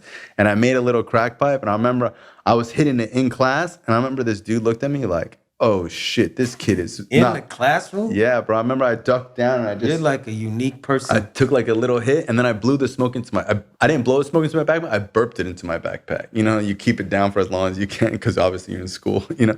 And I burped it into my backpack. I want to ask you, what the hell are you thinking smoking crack in the classroom? But I don't think you were thinking. So Like, what makes you think you could get away with that? So at this point, I was physically dependent on opiates, and opiates was like my first job. Crack was like my weekend job. So it's like I need pills to just not be dope sick. Now this goes from like breaking into houses, breaking into cars, stealing people's clothes. I was breaking into people's houses, taking their clothes to sell it at Plato's Closet. I'm selling my own clothes. I'm pawning generators. I'm fucking like now I'm like waking up looking for $30. Like I need 3 pills to not now be you're dope in the sick. 15 Yeah. 15 years. Now I'm 16. 15, 16.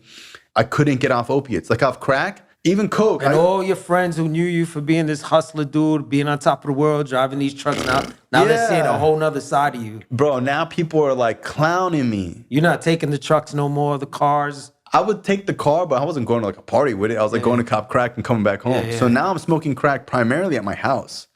And there was only a couple kids in my neighborhood that smoked crack because like they would try it and be like, don't ever tell nobody we did this shit. You know what I mean? I was like, people were like, yo, that dude smokes crack. Like I didn't care. People would call me. Bro, I remember my boy that I grew up with calling me on speakerphone with all these people. And I didn't know that I was on speakerphone. And he was like, yo, dog, I heard you're smoking crack. And I was just like, I mean, yeah. And everyone in the background started laughing. And that's just like, you know. How'd you feel? You felt low? I was like, man, fuck you, Luke. Like, I didn't really care. It was like, you know, it's like, bro, I'm not friends with you guys. I haven't seen you in a year. You call me this, you know, like I'm looking for $30. You know, at the time, it was like laughing at a bum. Like, you know, it's like at that time when I got clean and people would do that, that's when it bothered me. So you're smoking in your house now, in your parents' bro. So house. my mom caught me smoking crack. She used to find copper in my house. Bro, I remember my mom crying on the other side of my bedroom door, begging me to just stop. You would have the door locked? Door locked. I used to put glue in the little thing so she couldn't unlock it, you know? I'm smoking crack in the shower. I'm smoking crack in my room. I lit myself on fire. I used to smoke crack in my parents' house, bro. I'm spraying cologne after every hit. I remember my whole blanket was like covered in cologne, and when I went to take a hit, it like lit up on fire. And at this point, are you thinking you have a problem? Yeah. So I think prior to the crack, I knew I was addicted to cocaine, but I thought I could get over it. I was like, okay, I'm really bad with coke, but like eventually, like I just thought I could get over it. But I knew that it was going to be harder than I thought. But I thought when I smoked crack, I was like, this shit ain't never going away. There's no way. I could be 50 years old, and if there's money in my pocket and I'm driving by myself, I'm buying crack. Like, because there was times where I'd be done with crack. I'm like, I'm never doing that shit ever again. And then I would wake up the next night, 1 a.m, and like automatic locked and loaded, army crawling. Like, you know when the drug dealer says he's got you, and you just like, that's a, like you're waiting. You're not saying never mind. Like that's like you feel like that's it. You're getting high, you know. But at this point, are you saying have you had that crying moment that like, man, I can't stop this? So yeah, because it was opiates that really fucked me up, because it was like, bro, smoking crack was like A1 sauce on a steak. Like it was like an extra additive. Like smoking crack was, I could never probably get off crack, but how do I even survive without opiates, bro? I'm shitting myself if I don't have them in 48 hours. You know, like I'm throwing up. I'm convulsing. Your family knows this. Bro, I think they're losing you. My family was just like, We sent him to military school. He's been in therapy. My mom used to have people come over and pray for me. My mom never gave up on me. Yeah. Bro, I remember being so fucked up, covered in throw up from fucking opiates. And my mom would like pat my head and be like, you're going to get clean one day. One day, Jesus is going to save you, you know? Shout out to Mom Dukes. Shout out to my mom. My dad was like, well, I done told you, dumbass. But, I remember I used to like cry to my dad, like feel bad for me about like I'm on drugs or whatever. And he'd be like, you play stupid games, win stupid prizes, like that's just how he was, bro. And he was just like, when you turn 18, get the fuck out of here. Wow. My dad had tried so much, bro. He's gone to court, his friends to be like, yo, my son's a good kid. And then I would get high the next day. He was done putting his neck out for me and trying. He bought me things. He signed me up for like sports and he took it away. Do you remember a time when you ever look at your dad and see the pain? You ever have like a moment of clarity in that madness? So when I got clean. No, while you was using, was there ever a time you were like, you know what I mean? I think I was so angry at my dad because my dad would say crazy stuff. My dad had like a way with his words where he would say things that were just hurtful. Before the addiction? Probably after the addiction. He would say like really hurtful things like, you ain't gonna be shit. I told you this would happen. Yeah. Who's the dumbass now? And just like, at that point, like I just hated him. Like there was periods of my life that like wish he died. Like I hated him, bro. And I used to think that he was the reason why I used. I used to think like, you treat me so bad that but I didn't realize that it was my addiction that was molding him. Correct. Over time. I used to hate my dad. We got a lot in common. I used to hate my dad. Hated him, bro. And it's like, it took years of being clean where I started to see that like he was recovering from my ass, because even clean, he would lash out. And I'd be like, what the fuck, I'm clean. So like, but wait, before we get all into that, your head over heels in addiction. Yeah. Like where was your rock bottom? Where was it when you were like, yo, I need help? It was like a year. Who did you go to? So my last year using, I was dope sick more than I was high. I had got kicked out. You're not able to get money the way you used to? No, dude, my dad changed his PIN code. It like ruined my whole life. Yeah. So imagine being able to get $200 at any point in time. My boys who I used to use with were like, bro, you can always get money. Like, it's crazy. And I used to be like, I'm such a good drug dealer, Yeah. And bro, my dad found out that I was taking money from his ATM. He changed his PIN code. So now I had like a $500, $600 a week habit to zero. No way to get money. So now I'm just like robbing, stealing, conniving, doing 3 pills to survive, robbing drug dealers. So robbing drug dealers and other addicts became how I copped. And then everybody started to be like, bro, if I see that motherfucker, I'm going to whoop his ass. Drug dealers, bro, I remember my friends used to cop like in the hood. People in the hood would be like, yo, you know that kid Bryan? And sometimes when you used to go cop, they used to take a picture of your ID. I don't know if they ever did that there. No. But they would be like, yo, what's up? Like, let me get a picture. So they know who you are in case you ever do something, So I remember like they knew my full name and my address. Oh, man. And I remember people being like, yo, bro, like they told me they know where you live, bro.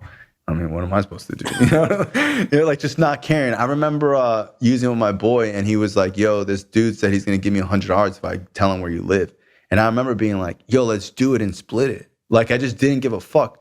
Bro, this one time I broke into my dad's like filing cabinet and he had like my parents' social security numbers and IDs and I sold them. I like took pictures of them and just sold them to someone for like $20. I didn't even know what they were going to do with it. Yeah. I was like, yo, I broke into a house and I have these people's social security numbers and IDs. They were like, here's 2 pills, Wow. So like I just didn't care about the future. Like I'm trying to survive, Yeah, bro. And it's like.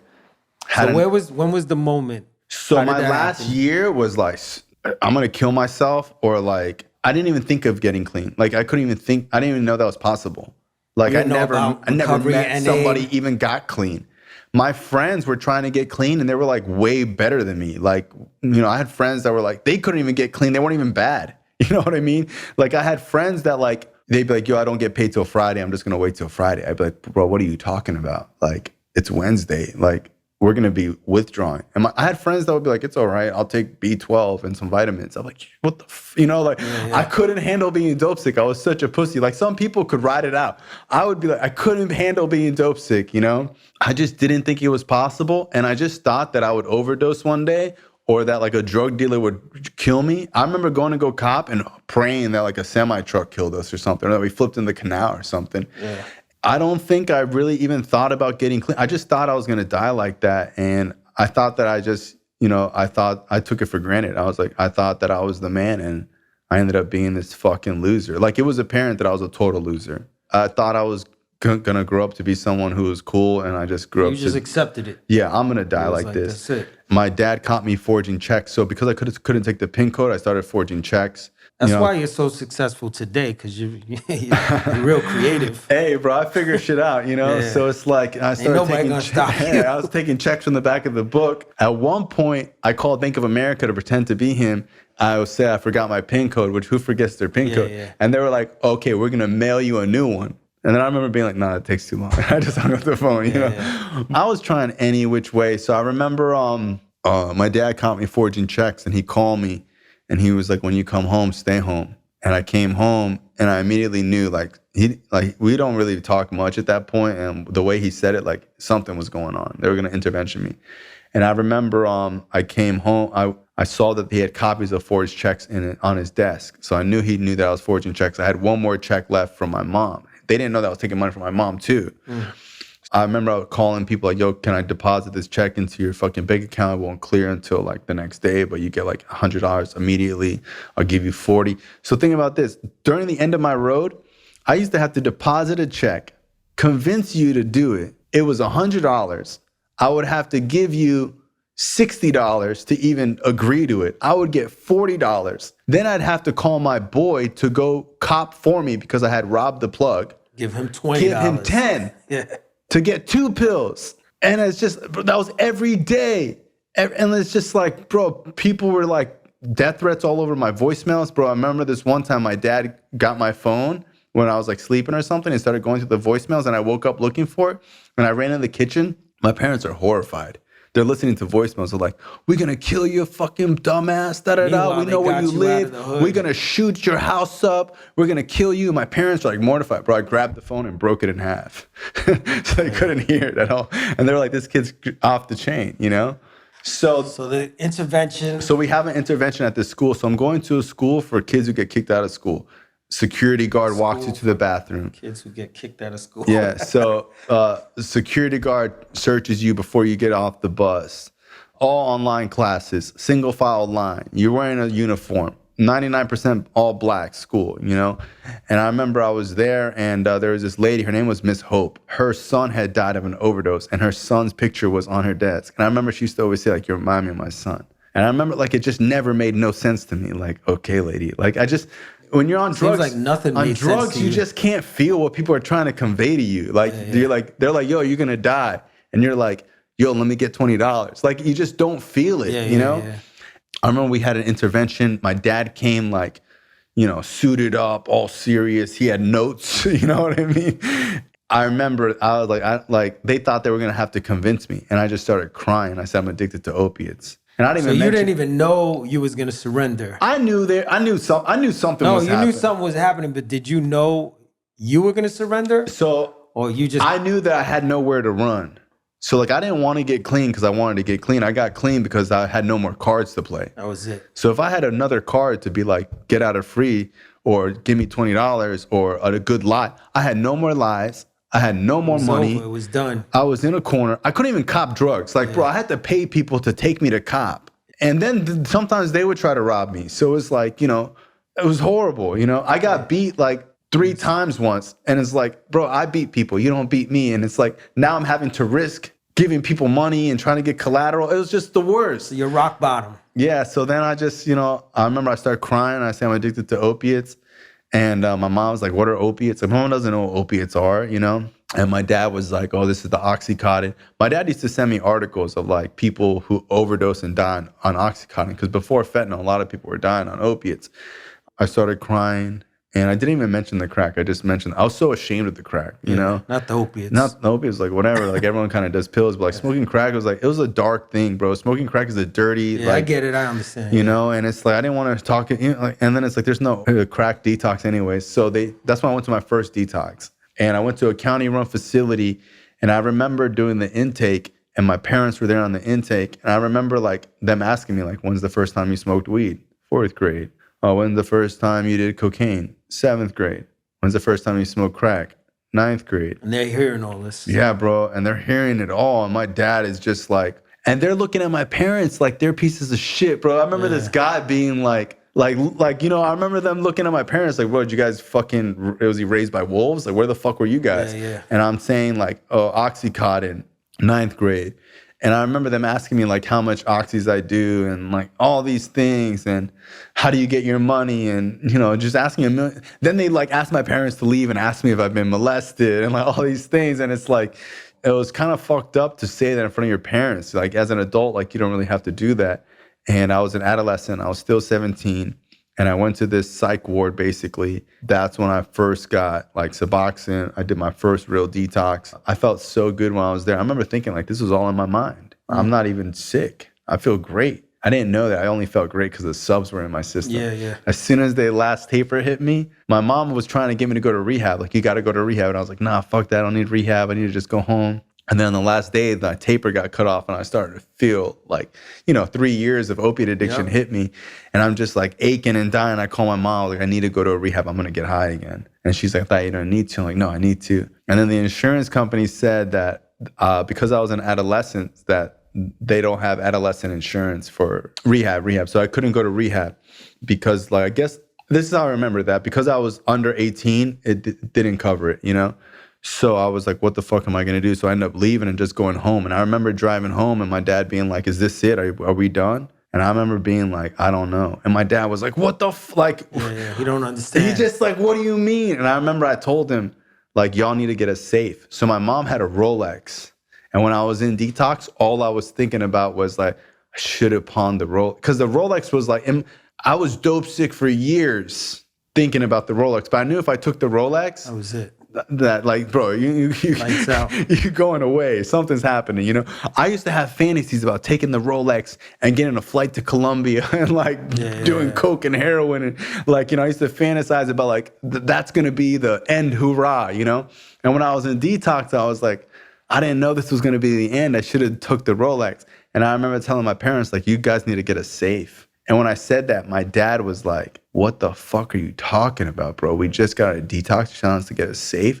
He said, you need to get a fucking job, Yeah, it's but crazy I was being honest, Humans don't really, like, non-addicted people or non-addicts don't really understand. My dad's whole thing was you need to get a job and do good in school. Yeah. You need to go to college. It was only that simple. My dad was like, you need to forget this shit and become a man. I was about to say that. Exactly, bro. You need to be a man and go to fucking work. Be strong. Exactly, bro. Why are you so weak? Exactly. Yeah. I end up getting scholarship to it was a 3-month adolescent program. And I go to this program and I stay there for 6 months because I was like that bad, This program was amazing. And you was cool with it, though. At this point, you're like, yo, I need help. I think I was so embarrassed about my situation. I don't want to be around people that knew me. Like at this place, there was only like 8 kids. But like my situation, I was so embarrassed to like run into people I grew up with. Like people were like, I would run into people and they would be like, yo, what the fuck? Are you okay? Like, I thought you were dead. Bro, there was times where people call my house asking for money that I owed them. And my dad would answer and say, Brian's dead. So there was a period of time where like people thought I was dead, Yeah. And my dad would say, yo, he died of an overdose. So there was times childhood friends were like, yo, I heard Brian died of an overdose, Got the dealers off you, right? Yeah. But so you're in the program, you're 6 months, you're starting to realize that you're starting to like it. So what changed my whole mentality was going to meetings. So while I was in detox, I read Anthony Kiedis' book called Scar Tissue. And in that book, he talks about 12-step meetings. And he explained it. Isn't detox 5 days, 3-4 days? I think I was there for 7. You're a pretty unique character. You read a whole book in detox. So I always read. Even I used to smoke crack and read books. Because I remember being like, my mom busts in here, she's going to be like, he reading a book. You know what I mean? So it's like, I like reading. I like movies. So books to me were just like movies. When people were like, oh, I don't like to read, it would be like thinking you don't like music. In my mind, I was like, bro, that'd be like saying you don't like music. Every movie you ever watched was a book. Even if it was a script. That's a fucking book, bro. Yeah. Oh, Paid in Full. Okay, bro, that shit was written in a book. Like, are you retarded? Did you read that book? Nah, Paid in Full is a book? It was called Game Over. Oh, really? Nah, let's check it out. So when I was a jit, like I used to read Mario Puzo, all the Godfathers. I read like Catch Me If You Can, Like just a lot of like thriller, real true crime novels and stuff like that. I read all the Dan Brown books. And when I was little, I really wasn't good at reading. And my boy put me onto books that were like actually crazy. And like that was one of my first escapes. I used to read in class, you know? So you learned about meetings, you get to the rehab, and they're bringing H&I in? No. They were the first place to suggest I go to meetings. But because I was an adolescent, they used to say like, you should go 3 times a week. Like they didn't understand that, like, they were like, oh, well, it would be nice if you went 3 times. And I'd be like, nah, you have to go every day. You know, like I went to meetings and I started to understand what they're talking about. 90. So I was like, bro, now you got to do a 90 and 90. So sponsoring them. Yeah, I was telling them like, you know, one of the kids would drink over the weekend and I'd be like, he relapsed, you know? Yeah. And the teacher would be like, well, Bryan, you know, he's not really an addict. I'm like, nah, fuck that. He needs to start over, you know? I fell in love with the 12 steps. Like, bro, the program, the fellowship, seeing all the people, hanging out with everybody. It felt like the crack house. So, you know, when I was in school and I was just thinking about the crack house, now I'm in school just thinking about PM recovery. I'm just thinking about the rehab meeting. Still? Yeah, I'm in the rehab, but thinking about meetings. Yeah, but it's school too. So when you're an adolescent, you have to have classes. In the rehab? You're going out to school? In the rehab. Okay. So the rehab was class, group, class, group, class, group. It was like 6 in the morning to like 6 p.m. It was crazy. And you're thinking about the meetings. And I'm like thinking about recovery and I'm thinking about people. And they're letting you go out to the meetings. So you do it from home. So they pick you up on a bus like at 6 in the morning. Then they take you to this rehab that's like a bunch of groups and they drop you off at home. Oh, I see. Yeah. So it's like a rehab, but you live at home. It's like an outpatient, but you're there 8 hours a day, Monday through Friday. And then you're making a meeting after they drop you off. So as soon as they drop me off, I'm hitting the 10 o'clock. My mom's taking me. People started giving me rides. I do your 90 and 90. Yeah, bro. I was going to 2 meetings on Saturday. That was the first place that I told people my real age. So my whole life, I always lied about my age. I never even thought about lying about my age. It was the first time that I could be myself. It was the first time I openly shared about crack. So crack was like, you know, you don't really want to tell people. Like people found out I didn't really care. But I wasn't really going around talking about like being addicted to crack. And then when I got clean off opiates, all I wanted to do was smoke crack. So even though when you first get clean off opiates, you're kind of like, thank God. But the crack was just like nonstop dreams. You could taste it. You're scared to be alone anywhere, you know? That's when I started going to meetings and I got a sponsor. And just like drugs, I got all into it. I started to wonder like how this shit started. I started to like wonder about like, you know, Jimmy K and like our founders and like listening to speaker tapes and like talking to people like 20 years clean. And I fell in love with it. And my dad hated it. Bro, my dad was like, me telling my dad that I want to go to meetings for the rest of my life was like telling him I want to be a ballerina. Yeah. He was just like, nah, bro, like you ain't going to go to these meetings with these losers forever. My dad was really like ashamed that like, bro, aren't you going to? But he had to have seen the difference. So not really, because even though I was clean, I stole from him multiple times and he caught me stealing. Wow. I was still stealing the car. I was still in the car to go to the midnight, you know what I mean? To go to meetings. I was like, you know, me and some girls would go skinny dipping. We'd break into like a community pool. We'd go skinny dipping. You know, we'd go to the beach late night. We'd go to Denny's until 2 in the morning. So like, I was coming home at 2 in the morning and he would be like, and when I would leave the house, he'd be like, yo, if I let you leave, you need to come home at 11 or midnight or something like that. And I knew that the meeting didn't even start till 10. I wouldn't even be home till midnight. And then plus we're going to go eat. I knew I wouldn't come home at 2, but I didn't know how to communicate. Yeah, you didn't know how to be honest. If I tell you I'm going to be honest, you ain't going to let me go. Yeah. So I'm just going to go and deal with the consequences. So I would come home at 2 in the morning.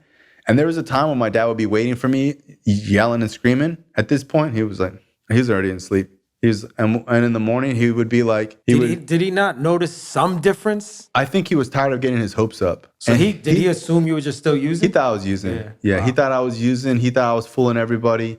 It hurt really bad to like be clean and him saying like you're probably using and you don't trust you or whatever. I commend you for keep making the meetings despite... It was my sponsor, bro. My sponsor. Well, you know what? Because he didn't like it, made me want to do it more. You know what I mean? It was like a rebellious thing. It was like, I'll show you. Yeah, I'll show you. Because like sometimes when people push you to do something, you kind of don't want to do it. Like if he would have been telling me to go to meetings for years, I would have been like, this is corny or something. But maybe because he didn't like it, like I wanted to do it more because like I was like, this is my people. And then I would bring people from the meetings over to my house. And my dad was like, nah, bro, these can't be your friends. Yeah, you know? I'd be bringing people over from like in the Hells Angels that done prison time. Like 10 years clean or something, you know? Wow. And my dad would be like, these people are off the chain. When did your father, mainly your father, but both parents, but your dad, when did he say, wow, this thing is really working? So it was like one of my best friends. So I became best friends with this dude, Carl, and we're still best friends today. I'm the godfather to his kids. I just celebrated 15. I think he's got like 18. So he had like 3 more years than me. But 2 of those years were in prison. I remember he was like tatted up, swole dude. You know, we became best friends. He used to come over to my house. And my dad used to be like, nah, bro, that can't be your friend. Like, you know, like you need to hang out with kids your age. Yeah. He was clean in recovery. A lot of people up until then went to meetings, but they weren't really in recovery. Carl was the first person who had a sponsor, worked all 12 steps, went to meetings, did service. He was in it. Yeah. He was living this. And it's so positive. Yeah. Most people that I was hanging out with complain, talk shit about people. He was so grateful to be out of prison. Like, he would still eat like he was in prison. He would just tell you about how he used to dream about eating shit like this. How long were you clean at this point? A year. Nice. So even at a year, my dad still, They didn't come to your anniversary? I don't think so. I think my mom did. My dad actually told me, like, you're going to go to a meeting and lie to everyone that you've been clean for a year. Wow. So my dad Did your mom believe you? My mom did. My mom could tell in my eyes. Yeah. My mom used to say, like, shout out to moms. Yeah, thank God. Bro, my mom used to be like, I know when my son's on drugs. Nice. You know, my mom could tell. She just knew that I was clean. And my mom always prayed and all. But even my mom, she used to pray on me like weird. Like, I'd be like eating breakfast and my mom used to put her hand on me and say, from this day forward, Jesus takes away your addiction. Yeah. And then be like, you don't need to go to those meetings. Yeah. She was laying hands on you. Yeah. And I was like, yeah. But I remember being like, Mom, like, I need to go to these meetings. Yeah. And my mom used to say, okay, you can go, but just know you don't have to. You know, she saw it as like a disability probably, you know? Yeah, Christians use, My mom's very Christian, always believed. Bro, there was like times, one step to Jesus. There was times when my dad would be like, they're taking the house. And my mom would be like, Jesus is going to take care of us. We live in his house. Yeah. You know, my mom was always like, she's the truth. Still today. Yeah, bro. She knows everything, bro. It's crazy. Yeah. She's really connected and spiritual woman. She realizes that you're clean. She knows that I'm clean. Your 1 year anniversary, he's like, you're gonna go lie to them. You keep making meetings despite. So after a year, Carl starts coming over. He keeps coming over. You know, my dad hated him. My dad went up to You're still in the car. You're still stealing. At what point did you stop doing? Probably like at a year. Yeah, at a year, before my first year clean, I got kicked out of school twice clean for fighting. Yeah. Was stealing from Walmart. I was taking money from my dad to buy clothes and get a haircut and shit like that. You know, so like on the surface, when I tell people my dad still thought I was using, people are like, oh, your dad sounds crazy. But like, nah, bro, I was still coming home at 3 a.m. Bro, I remember my dad one day was like, Bryan, do you think this house is a brothel? Aren't you fucking embarrassed to be bringing girls back to your room? Your poor mom has to listen to you banging girls in your room. Are you fucking demented? Who the fuck was that troll in your house, in your room? You know, my dad would be like, you got fucking girls coming in and out of your room like this is a brothel. So when did you start to change your life now? Now you're clean. So at a year. At a year was when program started to seep in. When I started to realize that. Shout out to Narcotics Anonymous, by the way. Amen. So I remember thinking like, when I don't do good, I don't feel good. And when I do good, I feel good. So I started to correlate, because I used to think that this didn't matter. Oh, I could do this shady shit and it don't matter. I used to think like little things didn't matter. I didn't know the magic of compounding. I preached it a lot, like every little good thing you do, picking up the trash, positive affirmations, getting out of bed early, eating healthy, like all that little shit compounds to like this ball of positive energy. And like in using, I did that. In using, I did it the opposite. I had all this negative little bullshit and I had this ball of negative energy and it gave me a negative ass life. So I started to realize that how I talk to people matters. How I think matters. My little actions matter. I started to read like other books. Like you doing step work at the time? Yeah, bro. I'm like heavy. At a year clean, I'm on like step 5. Nice. You know, I'm heavy into step work, sponsorship. My sponsors, you know, my sponsor's tough on me. He's telling me like, bro, you're sleeping with girls who are using. What the fuck's the matter with you? Like my sponsor's telling me I need to change. Keeping it real. Keeping it real. My sponsor basically Is he still your sponsor? No. Okay. But I've had other ones, obviously. I still have an amazing relationship with my new sponsor. Yeah. Jimmy Jan's my sponsor now. Oh, just shout out to Jimmy Jan. That's my man. He's the man. So Jimmy Jan's been sponsored me like 5-6 years. But, you know, at a year clean, that's when I started to change. And I really started to see how Carl lived. Because I always share this, like, when I was using, I never seen tough and kind. I've only seen tough and mean. I've only seen kind and weak. I never seen tough and kind. Yeah, nice. So it was the first time, because Carl will knock a motherfucker out. Like, he will fuck somebody up. He's been in a million fist fights. Told me all these stories about like fighting in jail. When we used to go to the beach, he had 3 years clean. He wouldn't wear sandals because he was like, I seen too many people lose fights because they were in slides. Yeah. And I used to be like, who's trying to fight you? You know? Yeah. But that's just how he was. Just like he was ready to fuck somebody up if he had to. But he also was. And he's clean how long now at that time? 18. Or at the time he had 3 years. Got you. He's got 3 more than me. Did he get clean in prison? Yeah. Okay. And then he stayed clean. First 2 years were in prison. And when he was making meetings and stuff like that? All into that, yeah. Did he know about NA before prison? I think, yeah. You've had him on the show, right? No, he refuses. Not yet. Why? I don't think he What's likes his name? Carl, we need you on the show. I'm trying to get him on the show. His sister says she'll do the show. Good. So I'm I want trying to to hear Carl's story, man. Even if it's out to lunch, we'll throw some mics under the plates or something. He's the man, bro. Yeah. I just think that like with his business and his kids, he doesn't know if he really wants his whole story out there. You know, we'll put some glasses on. Hey, I will blur his face out. There you go. Like this. But so, I want to know. This is gonna be like the highlight of this show for me. I want to know when your dad gave you a hug and said he was proud of you and he believed you. So here's the thing, bro. So my father had done that my whole life. Let me tell you something. So Carl keeps coming over to my house, right? He starts messing with my dad. I remember my dad was asleep on the couch once. Carl starts caressing his shoulder, right? Is he close with your dad at this point? I don't know why, but Carl loved my dad. He was just hugging him. And your dad didn't want nothing to do with him. He didn't know how much my dad despised him, you know? Yeah. And Carl starts caressing his shoulder, and he thinks it's my mom. So he starts caressing his hand back, you know? And then my dad wakes up from his sleep, and he's like, yo, get the fuck off me. And Carl's like, yo, you know I've been to prison, right? And my dad's like, yo, get off me. And he was like, you'd be peeling my oranges. He's like, what? He's like, you'd be folding my laundry. You'd be my bitch in prison. And my house, like, nobody does that to my dad, bro. Like, my dad. What are you thinking when he's saying I think it's so funny, bro. Yeah. I'm just like. You love him that much. Well, I think that. I don't know how I feel somebody telling my dad that. I think that my dad, it's so interesting to see that my dad hates it, but he probably ain't gonna do nothing. You know what I mean? Yeah. And Carl doesn't realize how off the chain he is. Yeah. Because Carl thinks he's like this sweet guy. Whenever he comes over, he just sees like this nice.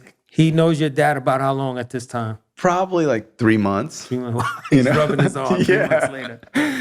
And I remember this one time, it was like Thanksgiving, and he was like, yo, you know who we should invite over for Thanksgiving? I said, who? He goes, Carl. I said, really? Wow. You want Carl to come over for Thanksgiving? He goes, man, he's just the nicest guy. He's just so funny. And him and Carl were into basketball and sport. My dad loves sports. So I would imagine there'd be like little small talk here and there. So they used to talk about sports or whatever. My dad, even though Carl looked all tatted up, my dad started to really like this guy.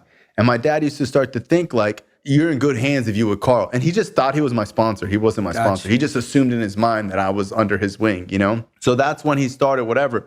When I had, so me and my dad mended a relationship like at 18 months, 2 years clean. He started to say like, you're doing good. You were good people. He's softening up a little bit. I went to college, right? I remember my dad telling me like, where are you going to go to college? And I was like, I applied at Broward College, BCC. And he believes that you're clean at this point. He probably thinks I'm doing good. Yeah, he thinks I'm doing good at this point. And I tell him I'm going to Broward College, and he goes, you got to go to a real university or you're going to be a loser. I was like, dude, my home group's here. My recovery's here. I don't want to. And my dad was like, bro, with these meetings, you ain't going to go to university because you don't want to leave your fucking meeting? Bro, like, grow up. Like, yes, Dad. Yeah, So I remember I went to community college. He was supportive, and he would make these comments and then be real supportive. He would make these fucked up comments. He was struggling. Yeah, bro. He was struggling.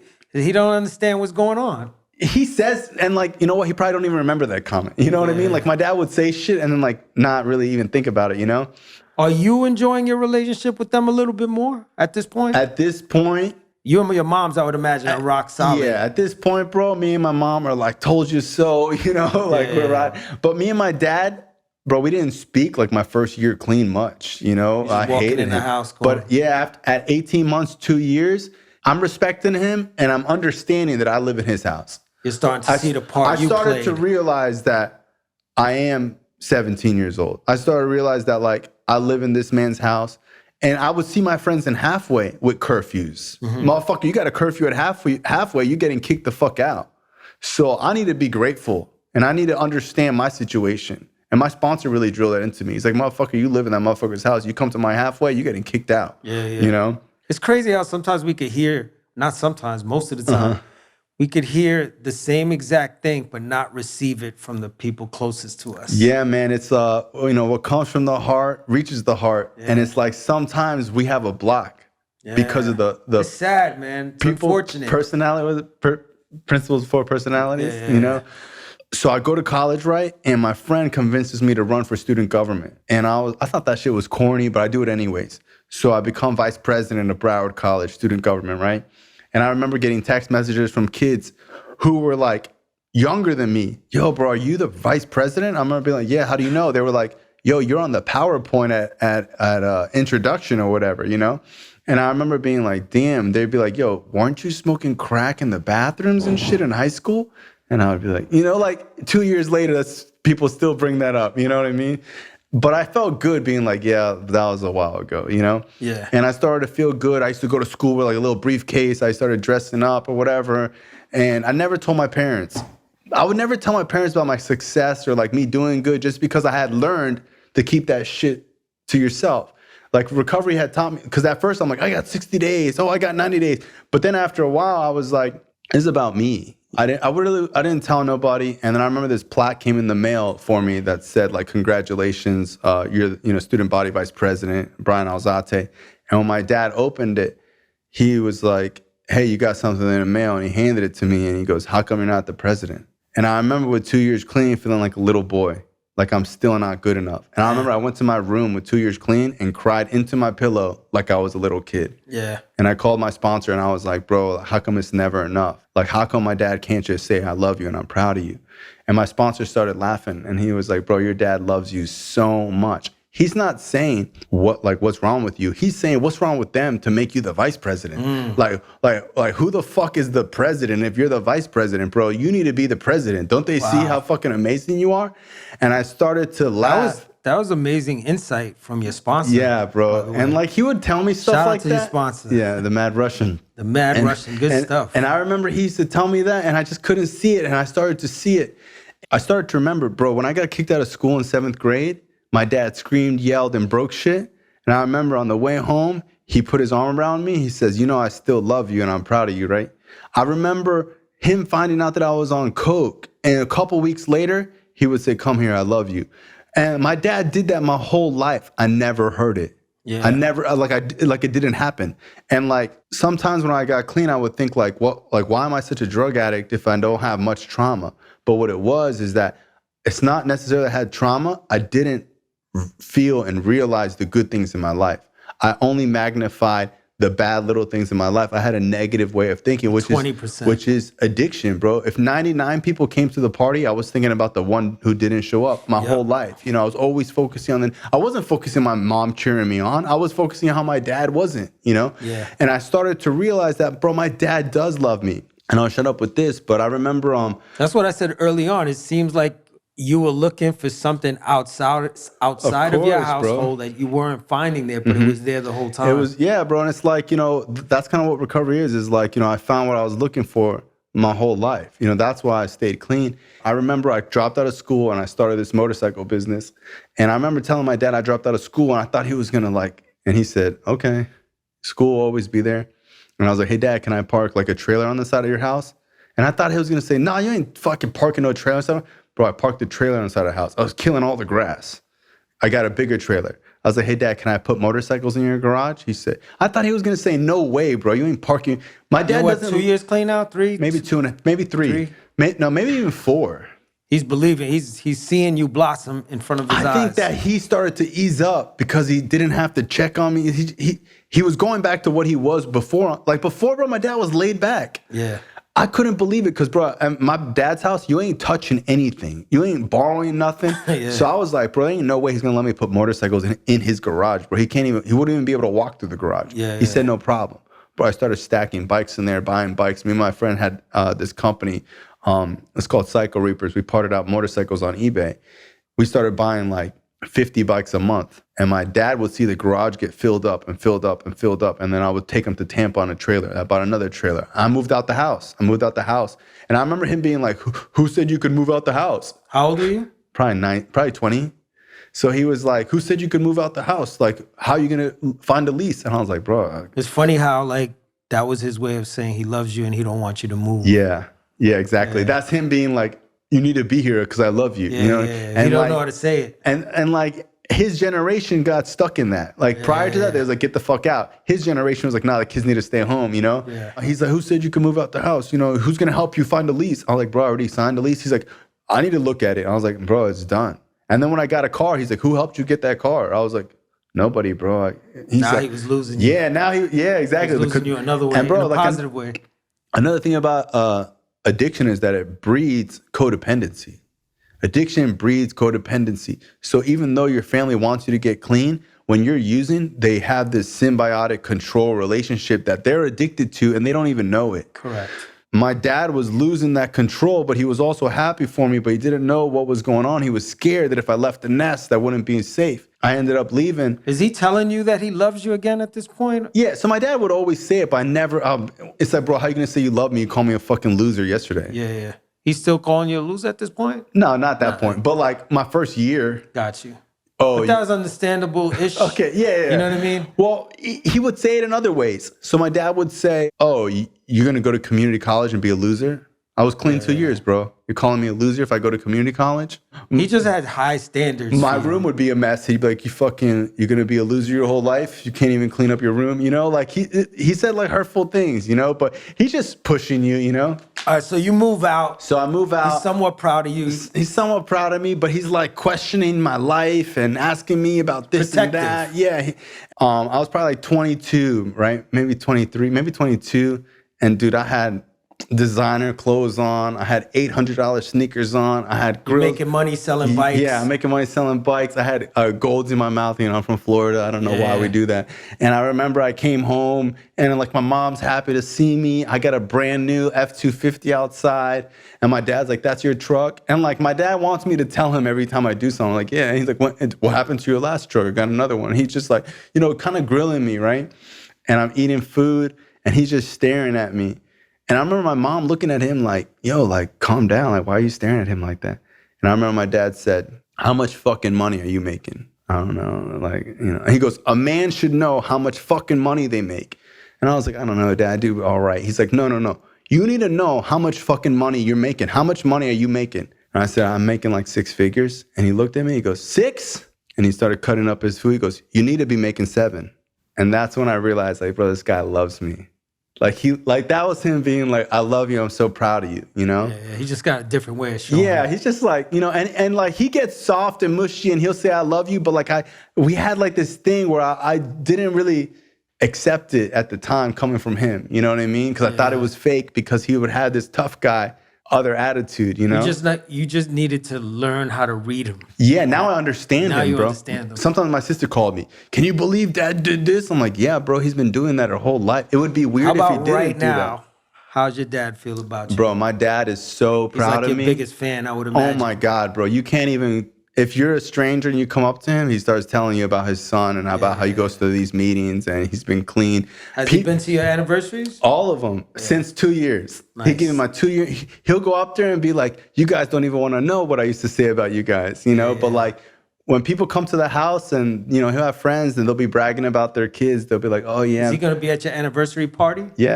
Yeah, for sure. I'm gonna have to you gotta all come. the way April back up 1st, here. come out. I gotta see these people. But like, bro, my dad tells everybody like, oh yeah, like you think your kid being a doctor is cool? Now?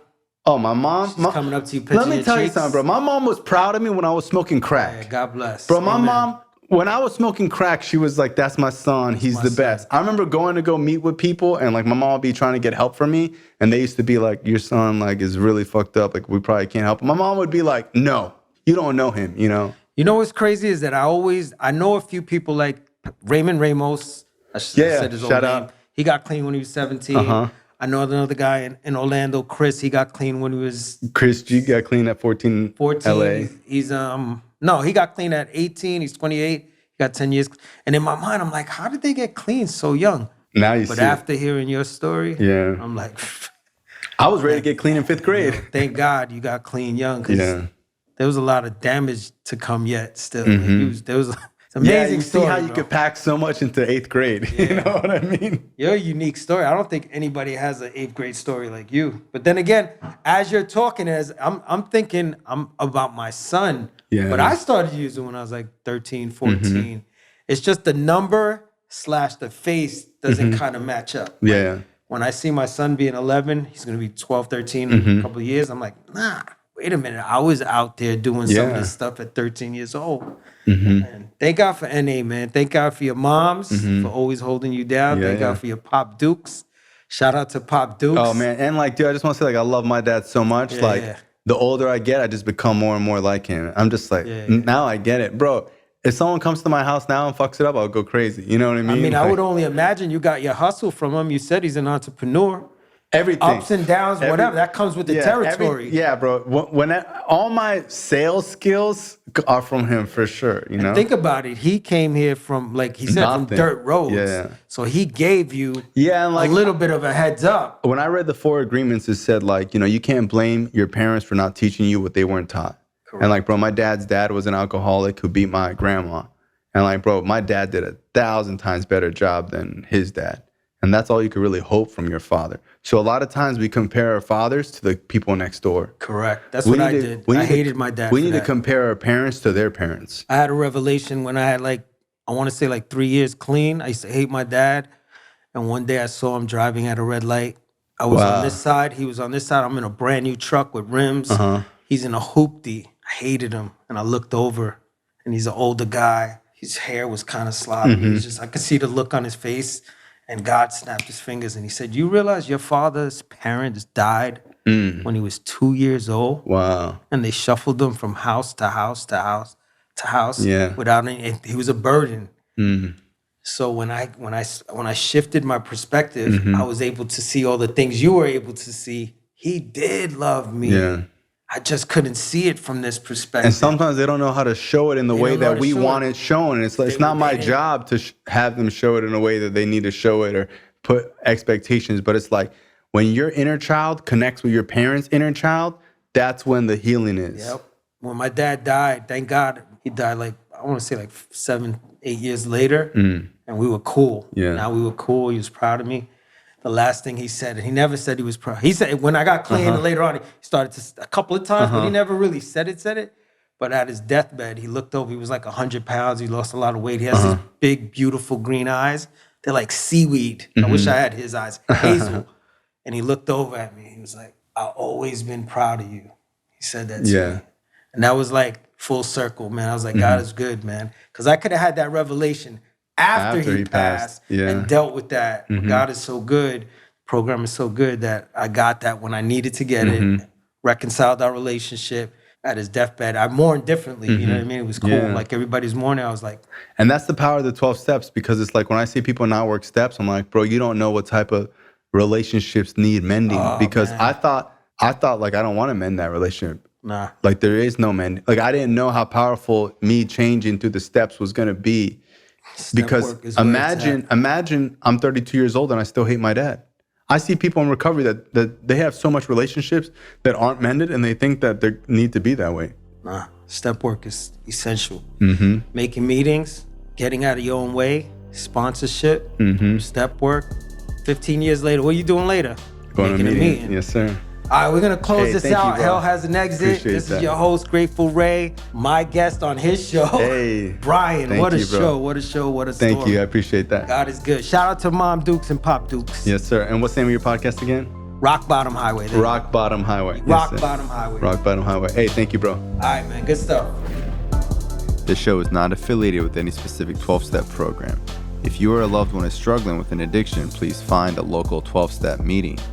If you believe you may need detox or drug treatment of any kind, please call 833-999-1877 to speak to a specialist. The show is sponsored by United Recovery Project, a state-of-the-art drug and alcohol rehab facility. You can visit our website at unitedrecoveryproject.com.